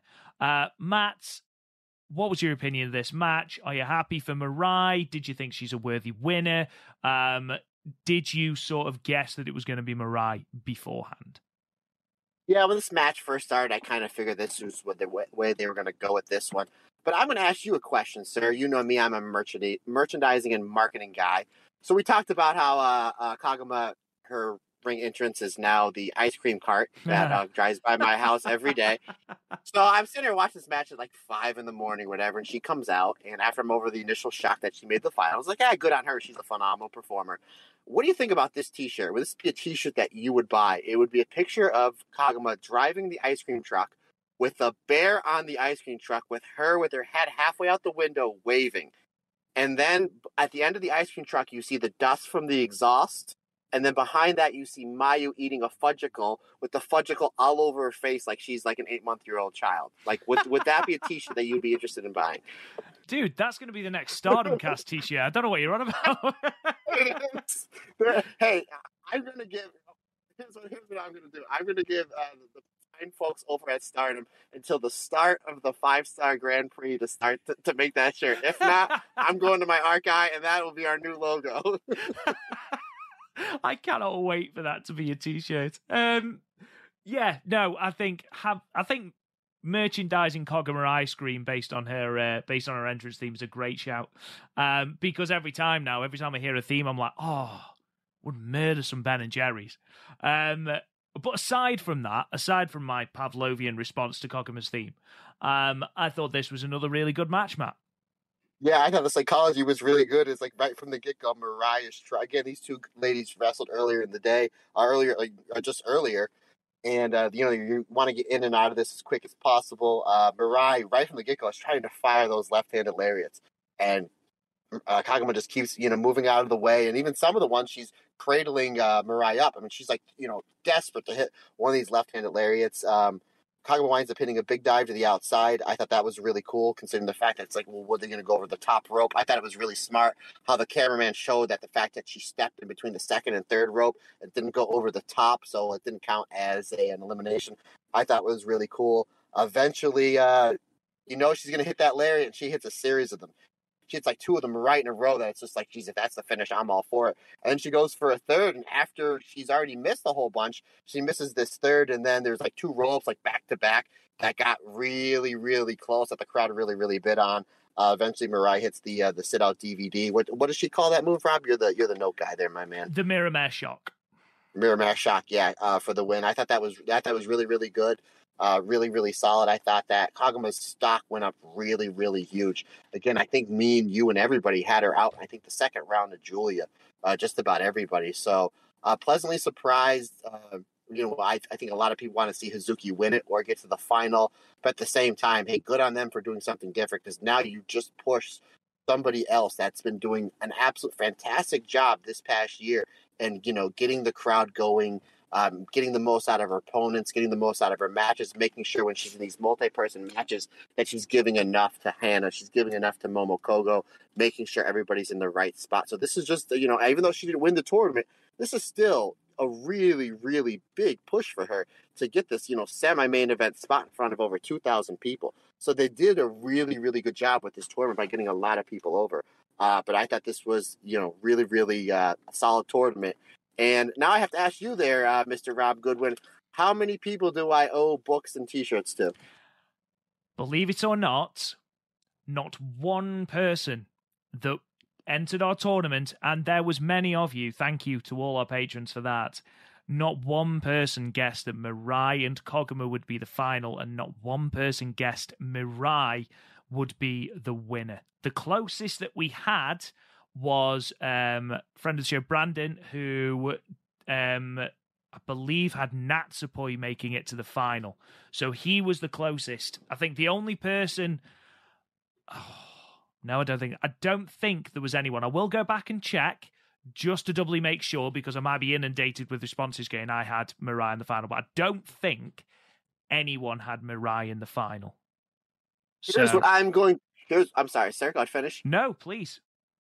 Here's what I'm going to do, just because I absolutely love our listeners and love the fact that you guys let me give me a couple hours of your time every week. If you are a part of our Red Belt tier, and I'm going on the honor system. I know Rob probably has the list. I'm going on the honor system. If you are part of our Red Belt tier, send me a message on Twitter or Instagram, Matt Turner OF, and I will send you either a digital copy or a physical copy, your choice, of Rob's book. If you already have Rob's book, send me your address and your T-shirt size, and I will send you either one of my T-shirts or the Stardom Cast T-shirt. Again, if there's a whole bunch of you, I'll probably do like one every 2 or 3 weeks just to spread out the cost. But because of, just how well the responses and all the positive feedback we get, that is something that I want to do. So if you're a Red Belt tier member, please, hit me up on my social media, DM me, and I will get either the books out to you, or again, if you already have the books, or if you want a second copy, hey, why not? I have a lot of copies of Amazing Spider-Man 361. So if you want another copy, T-shirt at my own cost, because I love you guys, and we appreciate the positive feedback and the time that you give us every week. You're a good dude, Matthew Turner. You're a good dude. Hey, I try to be. I gave this one 3 3/4 stars. Yeah, I was the same, 3 3/4. I thoroughly enjoyed the match, even though there was a sense of inevitability about it. But at this point, it didn't ruin the match for me. I am slightly surprised. The only thing I'm surprised about is that not one match reached 15 minutes in this tournament. Yeah, that's pretty odd. And I think they didn't do like a 10-minute time limit all the way up until like the semifinals? I believe so. So both the semifinals, I think the Hazuki Koguma match went just over 6, and then Mirai and Natsupoi went just over 8. And then the final, obviously we had a handful of 10-minute draws in the earlier rounds of the tournament, but the final went under 12. Very, very weird. I thought we'd get at least 15 out of the final, Matt.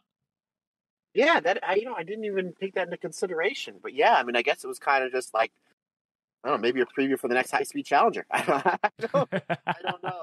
But yeah, all in all, I thought it was a solid guessing. Now, here's another question for you, sir. When the tournament ended last year with Saya Kamatani winning, after a day or two of letting that settle in, did you say to yourself, I bet in 2022 that Mirai is going to win the Cinderella tournament? Did you have that thought at all going through your head? I'll be honest, I didn't even know who Mirai was. Yeah, I knew that was going to be your answer. I totally threw a softball your way and you hit it out of the park. Yeah, and what does that go to tell you? It just goes to show you that they do a really good job spotting talent and having an idea, kind of like what possibly they can probably do in the next handful of months. Considering the fact that she wasn't a part of the roster up until after the beginning of this year. I mean, it just goes to show you that they had real. Considering the fact that it seemed like Tekla was the one they were pushing for the first 4 or 6 weeks. When these two debuted as part of Julia's, unnamed state underneath the Momo mask. So it's just, man, it just goes to show you that they're just doing a lot of cool things over at Stardom. I didn't see anybody at all that was disappointed with the result. I did see a couple people that disappointed that it wasn't Hazuki in the final because they thought it would have made it for a better final. And the fact, I think that majority of people, when this match started, I think they thought that, okay, yeah, Mirai's definitely winning. Where if we had Hazuki, it would have been more of like a 50-50. We weren't sure who was going to win. But yeah, like you said, my friend, again, it didn't take me away from the match at all. Thoroughly enjoyed it. So we move on then to the main event, Match 8, World of Stardom Championship match. Syuri, the champion, defeated Himeka with Vermilion World in 21 minutes and 24 seconds. Now, the 94th minute on Twitter asked us, has Himeka's recent build-up for the Red Belt Championship match been one of the most underwhelming build-ups in recent times? I feel like we answered that earlier on in the podcast. Is there anything you want to add to that, Matt, before we talk about the match? No, not at all. We're not gonna bury it. It's one of the things that we think Stardom has kind of missed on this year. So we're just not gonna beat on a dead horse. Okay, I think we talked about it enough. And on the back of that, what a bloody match this was. Yeah, even though the build-up wasn't that good, Himeka came out of this one. Again, it's not about who goes over, it's about who gets over, and both of these ladies got over huge. I know I'm a fan of Himeka. I'm not as big a fan as you are. I thought this was the best one-on-one singles match she's ever had. How about you? Was there a match that you thought that she had that was as good as this one or better, as far as like a singles match? No. This was a fantastic exhibition of everything that Himeka can do well. She had a match with Julia, I believe, in October 2020 for the white belt, and it was relatively divisive. I liked it. I know there was plenty of people who didn't. I thought this was tremendous. They had the perfect balance of Himeka on the front foot and Himeka on the back foot here. She was able to throw these brutish lariats, and she was able to be sort of on the back foot with Syuri locking in ridiculous submission moves, and it was everything I wanted it to be. It didn't go stupidly long. A shade over 20 minutes. It's one of the shorter Stardom title matches. And honestly, I loved every moment of it. I thought Himeka looked great. I thought Syuri continues to look fantastic. Honestly, can't say enough good things about this match, Matt. Yeah, this was right up my alley. I mean, we kind of had an idea it was going to be hard hitting. There was going to be several lariats and kicks and submission transitions that we were going to see here. I thought it was really good. Those two power bombs that Himeka hit on Syuri, jeepers creepers. I mean, I hope they had a doctor checking her eyes, because I mean, it looked like she tucked her chin and she was able to swim out, and it looked like Himeka was able to protect her. But sometimes when you hit that force, that speed, man, you just don't know. I mean, just absolutely brutal. If I'm going to kind of be nitpicky on the one negative thing about this match, and I think we talked about it in our preview, I thought the finish of this match was going to be like a series of strikes. We've seen, Syuri winning these big matches with, as you call her, nuclear finish, the Vermilion World. We've seen her win a lot of matches with submissions. So I thought, well, because Himeka's so much bigger, I think it's going to come down to like where she hits a series of strikes and like she hits a buzzsaw kick for the win. I thought that was going to be the finish. There was a couple times where they did tease that, but Himeka does something that I always, whenever I see a wrestler doing an independent show, or even at this level, or even, for the big, the big companies, AEW, New Japan, or WWE, takes me right out of it, is when the referee is doing the count and they're staring right at the ref. that to me completely gives it away that they're going to kick out. Chris Jericho is the best at not looking at the ref. You know, especially 9 times out of 10, the ref knows the finish. The ref knows not when to count that person out. So they know they're not going to count out. So I don't know why you stare at the ref, or if you know the ref's cadence on the 1-2, you know when to kick out. So that was just my little nitpick there, because Syuri was hitting her with these bombs of strikes, and I was like, oh, that might be the finish. And then Himika was staring right at the ref. However, again, that's just me being nitpicky. I thought the match was fantastic. Again, Himika, even with the cold build-up, even with the loss here, again, you're in the main event of over 2,000 people. Absolute solid banger of a match. I had this one at 4.5 stars. And much to my surprise, she finished off with the Vermilion World, which I thought was absolutely super impressive, how she was able to get her up there. Obviously, she used the ropes and then kind of had her squatted her in like the electric chair spot. But the fact that she was able to do it and be safe with it and make it look devastating, I mean, what more do you want to close out your pay-per-view? Tremendous match. I mean, it goes without saying at the moment that Syuri is the best women's wrestler in the world. For me, anyway. Which... I'll go even further. Go ahead. I'm sorry. Go ahead. No, go on. What were you going to say? I'll go even further, and I think I'm going to kind of just backpedal here. I think that we've been so caught up on when they're going to put the belt on Momo, like when are they going to put the belt on her, when are they going to put the belt on her, that we've almost kind of overlooked Syuri's reign up until like the 2 back-to-back phenomenal matches she's had at World Climax, and then this one. So I'll say, like, we're 1/4 away through this year. April has ended. If you're asking me to give a tally on your wrestler of the year overall, I'm putting Azumi at number 3, Kazuchika Okada at number 2, and Syuri at number 1. I think Syuri is not only the best women's wrestler in the world right now. I think the role that she's been on since winning that title at the end of December, I think she's the best overall wrestler in the world. I mean, she's doing tremendous things. I mean, from her first defense against Mirai, those back-to-back defenses against Julia and Mayu were fantastic. I know people weren't as hot on the Mayu defense. I loved the Mayu defense. And then this match with Himika, which was fantastic. I mean, yes, she's fantastic, but she's so good at bringing out the better side of wrestlers. I mean, in this, we saw so much more aggression from Himika in this match. And then we saw Himika doing stuff that she'd never do before. When was the last time we saw Himika go to the top rope and do a dive to the outside? I mean, Jesus Christ. Like, I don't remember her ever doing that. Yet in this match, in this moment, she does it. And I loved it. I really did love it. Now, I have got an admission to make. I was watching this match whilst I was doing the dishes because I'm a good little house husband. Good for you. Thank you, man. And my girlfriend came in, and she watches no wrestling. She doesn't mind that I watch it at all, but she's got no interest, which is fine. And she came in as the video package started for Syuri and Himika. And what was the only part of that video package that my girlfriend watched? I will take when Syuri kisses Himika for $1,000, Alex. Ding, ding, ding. That is correct. Yes. Honestly, she looked at me and went, "Oh, I see why you watch this now." I was like, "No, it's not.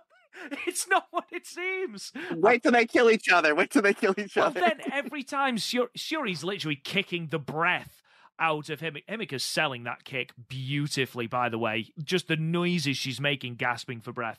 And I'm saying to Kirsty, like, listen, look how hard Syuri's kicking. And she's sort of looking at me going, yep. And I was like, no, you don't understand. But yeah, in response to what you said about the staring at the referee, there was a couple of points where I did notice that. However, there was one moment where she was knocked glassy-eyed by one of the kicks. And that worked really well because she was not glassy-eyed and she was sort of already looking at the referee. Now, that worked really well because it didn't look like she was looking at the referee. It just looked like she was quite literally a case of, oh my God. And then she kicked out. So that I don't mind. But yeah, I do understand the whole sort of staring dead at the referee. You know they're going to kick out. I know you're not the only one that's got an issue with that either. Post-match, Syuri then said that she is basically calling out Risa Sera for a title match, so I assume that's the match we're getting next. However, she then said, make sure you take plenty of pictures of Mariah in her beautiful Cinderella dress before leaving. So straight away, putting the focus on the Cinderella Tournament Winner, which I thought was really, really good.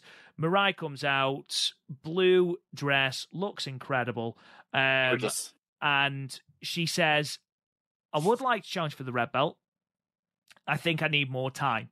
So I would like to challenge for the white belt. So I'm calling out the next challenger of the winner of the 5th of the 5th, which is obviously the match between Saya Kamatani and Maika. So whoever wins that match, their next challenger is Mirai. Now, first things first, I think both of us sort of assumed that the winner of this will go after the white belt, since it seems to be sort of a done thing now, doesn't it, that the winner of the Cinderella goes for the white belt. Do you think that, well, first of all, thinking of the 5th of May, Saya or Maika? I know where you're going to go with these two questions, and it's really, you have three answers, and neither can be the wrong answer. But if you're asking me for predictions, which, considering the fact how well I did this on the Cinderella tournament, take all your money and bet on exactly what I'm going to say. But I'm going to say Saya Kamatani comes out of the 5th as the Wonder of Stardom champion. Okay. Does Mirai beat Saya? No. I think all that stock they're putting in Saya. She wins the white belt. She wins that big match at the Tokyo Dome. They obviously have huge, huge plans for her. God's Eye has let to lose anything. I mean, the only time I guess they lost is you can say Amy lost to Syuri, but she's in the Cinderella tournament, but she's part of God's Eye as well. They haven't lost at all. So I think if you're going to have somebody from God's Eye lose, you lose it in a title match. I think that they're just going to keep pushing, keep that white belt on Saya for quite a while. So I'm going to say that Saya wins both matches. Again, there's a very good chance that I'll be wrong. I'm inclined to agree. I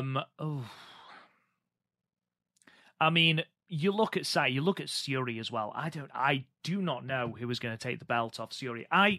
I wouldn't be opposed. I mean, records are there to be broken, aren't they? Let's be perfectly honest. I wouldn't be opposed to Syuri sort of overtaking that reign of Nene Takahashi. Okay, that 602-day reign as champion. I think if you're going to have someone beat that reign, why not be Syuri? She is knocking match after match after match out of the park. She's not being this dominant champion that's burying competitors.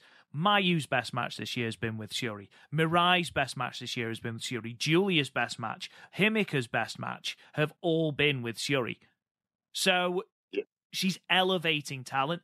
Keep her there. Keep her at the top of the card. Until you have got a legitimate reason to take it off her, keep her at the top of the card. 602 days is what? Just under 2 years? I mean, You're looking at, 18 months, I think, or just under? So you could quite easily have her hold it till Christmas and then hold it through till June next year. I don't think there's a single Stardom fan who would be opposed to that. Oh, Robin, and I was getting ready. It was on the tip of my tongue, as always. We're half a world away. You literally took the words right out of my mouth, brother. I was going to say, since she's won this red belt, she's had arguably Utami's best, or even the time limit drop, probably Utami's 2 best matches that Utami's ever had. She's had, in my opinion, Julia's best match at World Climax. She's had the best Mayu match this year. Mirai's, again, we haven't seen a lot of Mirai's best match ever, and Himika's best match ever. You take, and again, if she continues doing this, you take out the Io Shirai red belt reign, the V14 that we covered on the Patreon.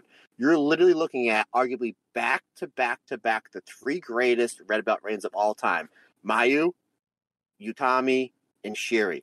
I mean, it's just like, Mayu's great. We're going to take the belt off and put on Utami. Is that a good idea? It worked out well. Utami's on a roll. Houses are up. We're going to take the belt off and put it on Syuri. Is that a good idea? Houses are up. So it's just like, yeah, exactly. We keep saying that, okay, when's the belt going to go on Momo? We're not just yet. And then our prediction, we keep saying that we think Julia's going to win the 5-star and then beat Syuri at Dream Queendom at the end of this year. might not be such a good idea. I mean, not that Julia doesn't deserve it or wouldn't make a great champion, but I think Syuri's just, again, you nailed it, brother. Just home run after home run after home run. She's doing fantastic with the belt. She's a great champion. She's getting her opponents over. She's getting the promotion over. The house, like I said, the houses are up. It's an old school promoter thing. If your champion is drawing really well and business is up, why change it? If it's not broke, don't fix it. So I wasn't necessarily thinking about her holding the belt, beating Nene's reign, but man, if she keeps doing this and business is good, don't change the formula. They haven't changed the formula for Coke, and I think they're doing well. So Coca-Cola, that's Coca-Cola there. I'm glad you clarified. Something that I will say is, and I don't want to compare it to Okada's reign, that mythical reign, but you look at that and everyone was like, well, who's he going to drop the belt against? And every time people would be tuning into the pay-per-view to see who is going to beat Okada. And that could be where we get to with Syuri. Who have we got left to beat Syuri? Is it going to be Utami again? Is it going to be Momo? Is Mayu going to get another go? Are we going to have that rematch between Syuri and Julia? And I think that that hook will be enough to keep people coming back. And again, I think that's what it should be. Whether it is, who knows? I mean, it could be. I mean, Something I did forget to point out during the news segments, and I've just realised it, at SG_OXXT on Twitter, translated a Tokyo Sports article that they did with Syuri. And apparently, Syuri once had offers from 2 leading US wrestling promotions, but turned both down. Now, obviously, we can assume that one of them was going to be WWE. Depending on how long ago it is, it could have been AEW, it could have been TNA, who knows. But she said, I have no regrets about joining Stardom. I'll work hard so I don't lose to Kana or Asuka. I would like to have a match with her at the Tokyo Dome someday.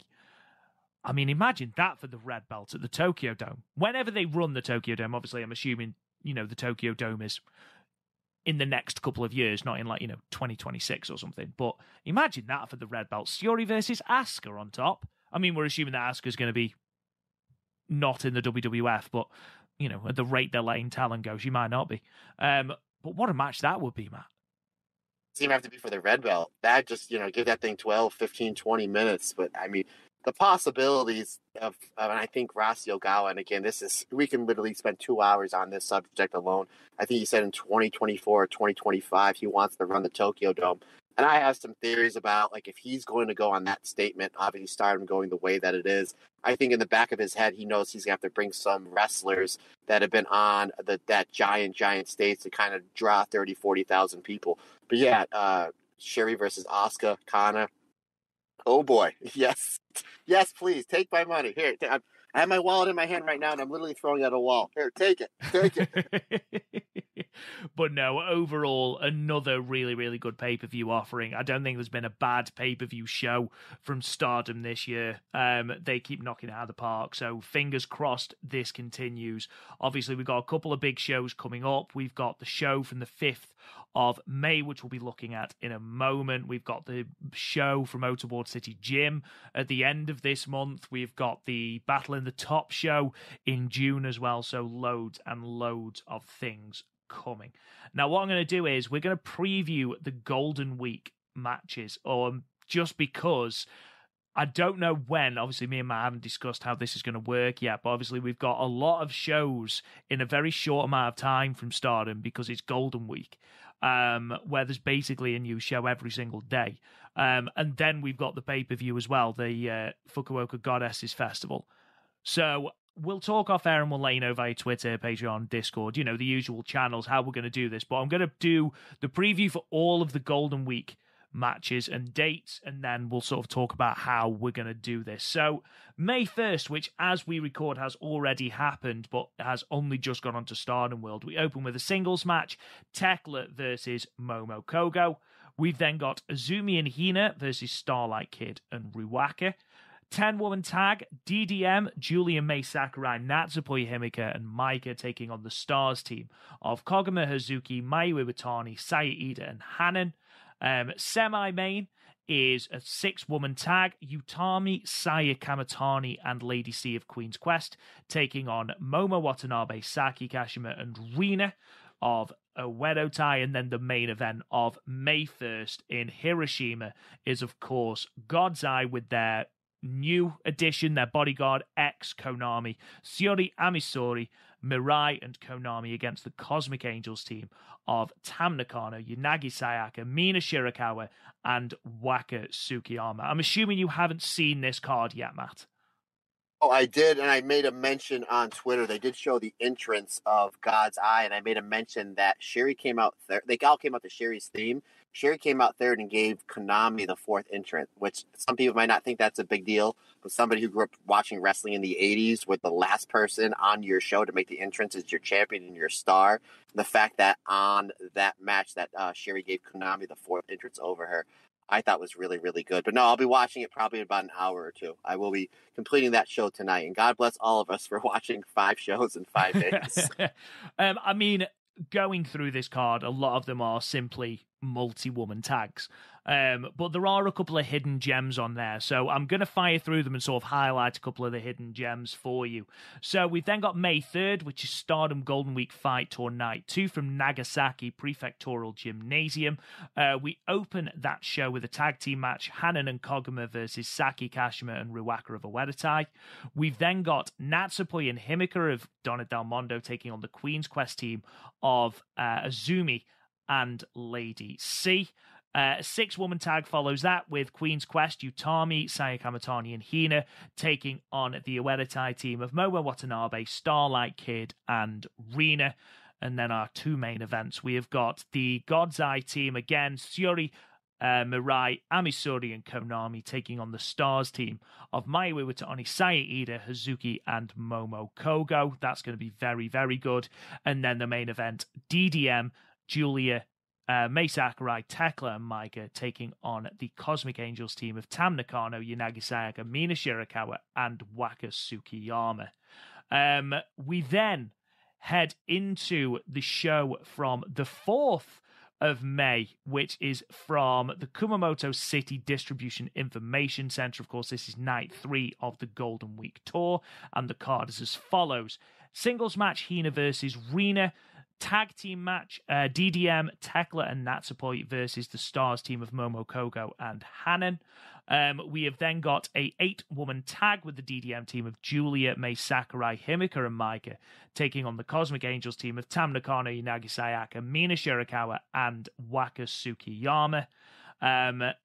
Second from the top, we have got an 8-woman tag again. The Stars team of Mayu Iwatani, Saya Ida, Koguma, and Hazuki taking on the Oedo Tai team of Momo Watanabe, Starlight Kid, Saki Kashima, and Ruaka.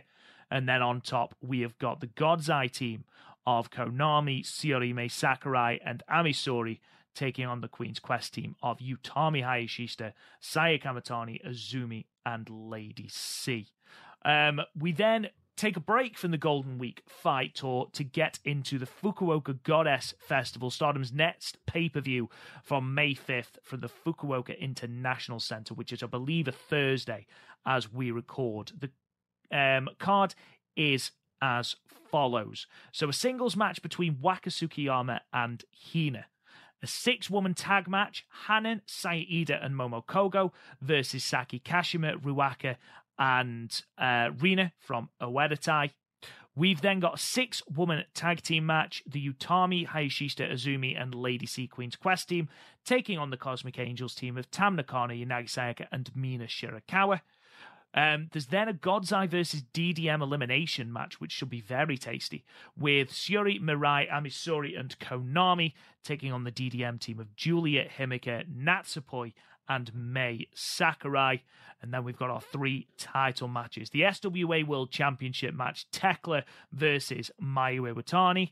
The Goddess of Stardom Championship match, a rematch between the champions Black Desire, Starlight and Momo Watanabe, and Fukuoka Double Crazy, Koguma and Hazuki. And then the main event is Saya Kamatani from Queen's Quest and the hometown girl, Maika, for the Wonder of Stardom Championship match. We're not going to go through every single match on this card, Matt, or indeed every single match I've just gone through, because good grief. God bless you. But those top 3 matches from the Fukuoka Goddess Festival, let's just give our predictions for that, and then we can all laugh when we're wrong. So the SWA belt, are we in agreement that Tekla is dropping this to Mayu Iwatani? Yeah, and this is if I'm pulling for a prediction. And I think Tekla's did a great job with the belt and a great job since she's been in Stardom.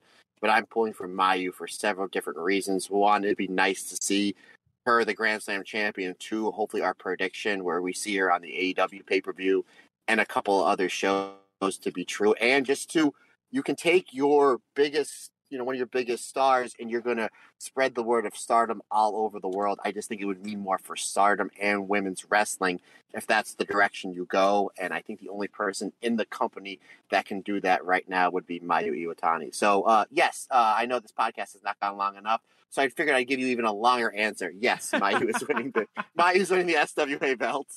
I mean, I agree with you. The 94th minute again on Twitter has asked, how would you rate Tekla's SWA championship reign, considering it could be coming to an end against Mayu? How do you think she's done with the belt? Pretty solid. Again, she's had to follow Syuri, who did a phenomenal job with the belt and never lost it.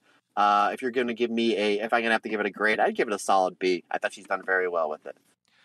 Yeah, she hasn't had a great deal of title defenses, has she? I mean, she had a match against Saki Kashima. She had a match against, was it Ruaka?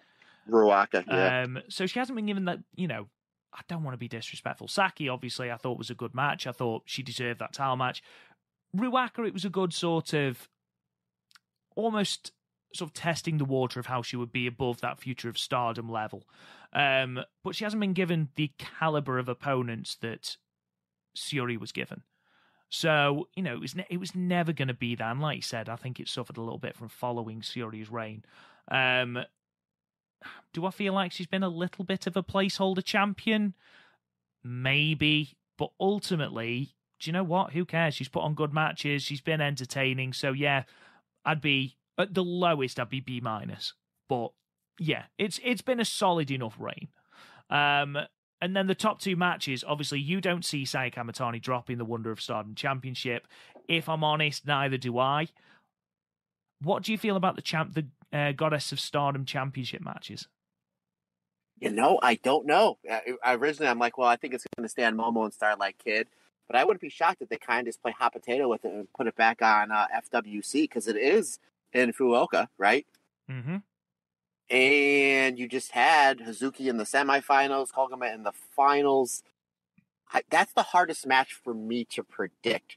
So what I'm going to do, Rob, if you remember, when we did our our predictions for the title match at World Climax, I had time limit draw, and I'm going to put my all eggs in all the baskets for this one's going to be the time limit draw. How about that one? How's that for a cop? It would not surprise me at all if this is the time limit draw. Either way, I don't see Black Desire dropping the belts. I'm hoping that once Saya Kamitani has beaten Maika, once Saya Kamitani has beaten Mirai, I'm hoping that Hazuki is the next challenger. But I'm not holding my breath. We'll see. We'll see. Yep. I'm not going to go through every single match of the other 2 Golden Week Fight Tour matches because we'll be here for days. What I will do is, though, I will highlight Night 4 from May 7th in Edion Arena, Osaka, because there's a couple of interesting matchups on that card. We have got, what's the match I want? Here we go. Semi-main event. We have got God's Eye, Syuri, Konami, Mirai, Amisori, taking on the Oedetai team of Black Desire, Saki Kashima, and Ruaka. The first time Konami will have faced Oedetai since she left to join God's Eye. So that could be very, very interesting. So keep an eye on that one.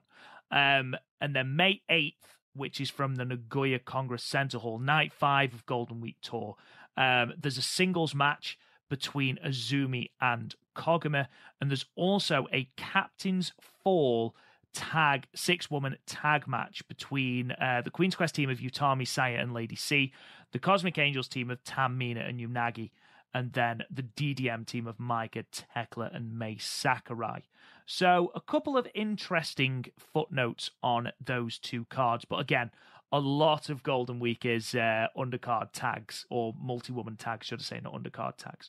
So, keep your eye open for those. May 15th is a Corrigan Hall show, but we will preview that on the next show, because I'm aware I have thrown a lot of dates at you. I just want to end with a last question. Now, Stretch, on our Discord, actually put this as a question for a while ago, but it didn't get put in for one reason or another. And his question is this, and it's actually been answered by a couple of people in our Discord, but I just want to hear what you think about this, Matt.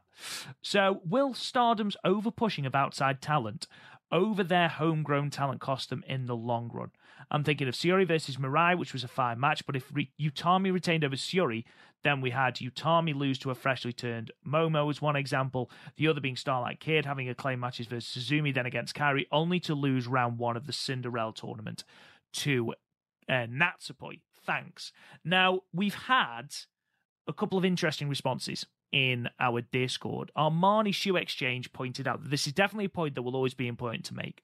Rossi does not care about anyone's homegrown status, and by all accounts, Stardom's fanbase doesn't either. Many of the most popular wrestlers in the women's history in the company's history have come from elsewhere. Io Shirai being a huge example of that. Kagetsu, Hannah, Tam, Julia, they've all been sort of bought in from other companies. What's your opinion of this? See their point of view on there. I see where they're coming from. I've said this 3 or 4 times this podcast, and I'm going to say it again. What are the houses doing? They're up. So at the end, that's your final score. That's your ticker taper. That's what you want to base it by. What is business doing? It's up. 82% or whatever. It's up. So it's like, yeah, I see your point of view. In the long run, where's it going to go? You're bringing in fresh talent. You're getting a lot more eyes on the product. So I'm going to say that I think what they're doing right now is just fine. Yeah, and Velkage as well put in a little bit of a more long-winded response, which I'm sure he'll find funny. But he explained it really, really well, basically saying if a wrestler's signed to Stardom, they are a Stardom wrestler. So, and that's a very good way of putting it, to be perfectly honest. Irrelevant of where you start, okay, if you are signed to Stardom, you are a Stardom wrestler. And he's sort of highlighted the last couple of title holders, so the red belt, Utami, Mayu, B, Kagetsu, Tony, Mayu, and then Io. So Utami's homegrown, Mayu's homegrown,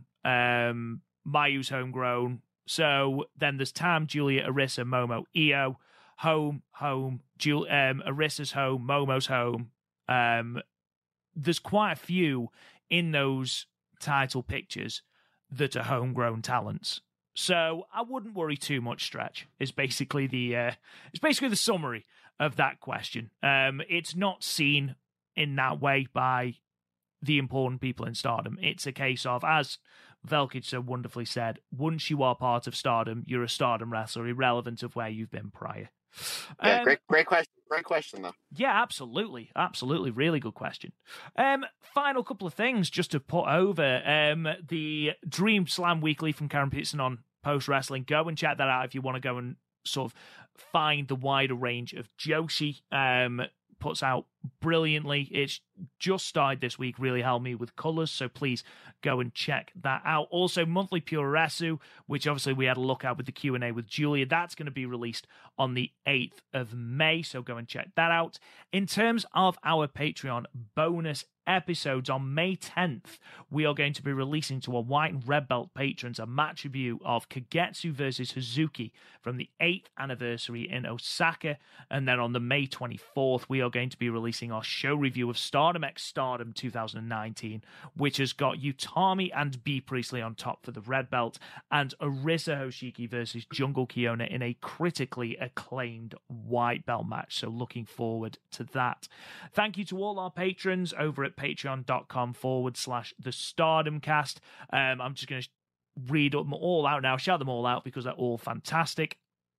Joseph Usher, happy birthday. I know your birthday's in May, but I don't know when. Rob Jones, Niagara Driver, John Owen, Velkage Bracker, Tom, Ed BC, Brandon Neal, Steve Clark, Emerson Stone, Alex Tremaine, Mike, Jeff Baker, Steve Kaklamenos, Colin Matthew, Eric Sandoval, Ben Grimshaw, Devontae Walker, Glenn Lake 8, Darren Chatton, Chris Sensuelo, Plug Pedro, Andrew Watts, and our newest patron, Luis. I just want to say I hope, obviously, Brandon is doing well in Japan. I think he's gone, or has he got his visa? One of those two things happened in early May, so either way, best of luck to you, pal. But in the meantime, thank you so much for listening, guys. We really, really, really do appreciate it. Subscribe to the podcast wherever you get your podcasts. If you could leave us a 5-star review and a comment, that helps us so much to fire up those podcast ratings, and it also helps us to be exposed to more people. You can find us on Twitter, Facebook, Instagram, YouTube, all at the Stardomcast. You can talk to me on Twitter at @RealRobGoodwin. Matt, where can they find you? Find me on Twitter and or the Instagram, Matt Turner OF. And again, if you are a Red Belt tier member, DM me and let's get you some free stuff. Absolutely.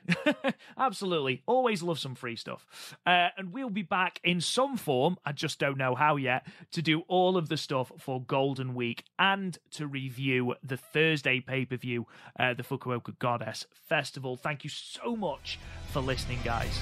We'll talk to you guys again soon.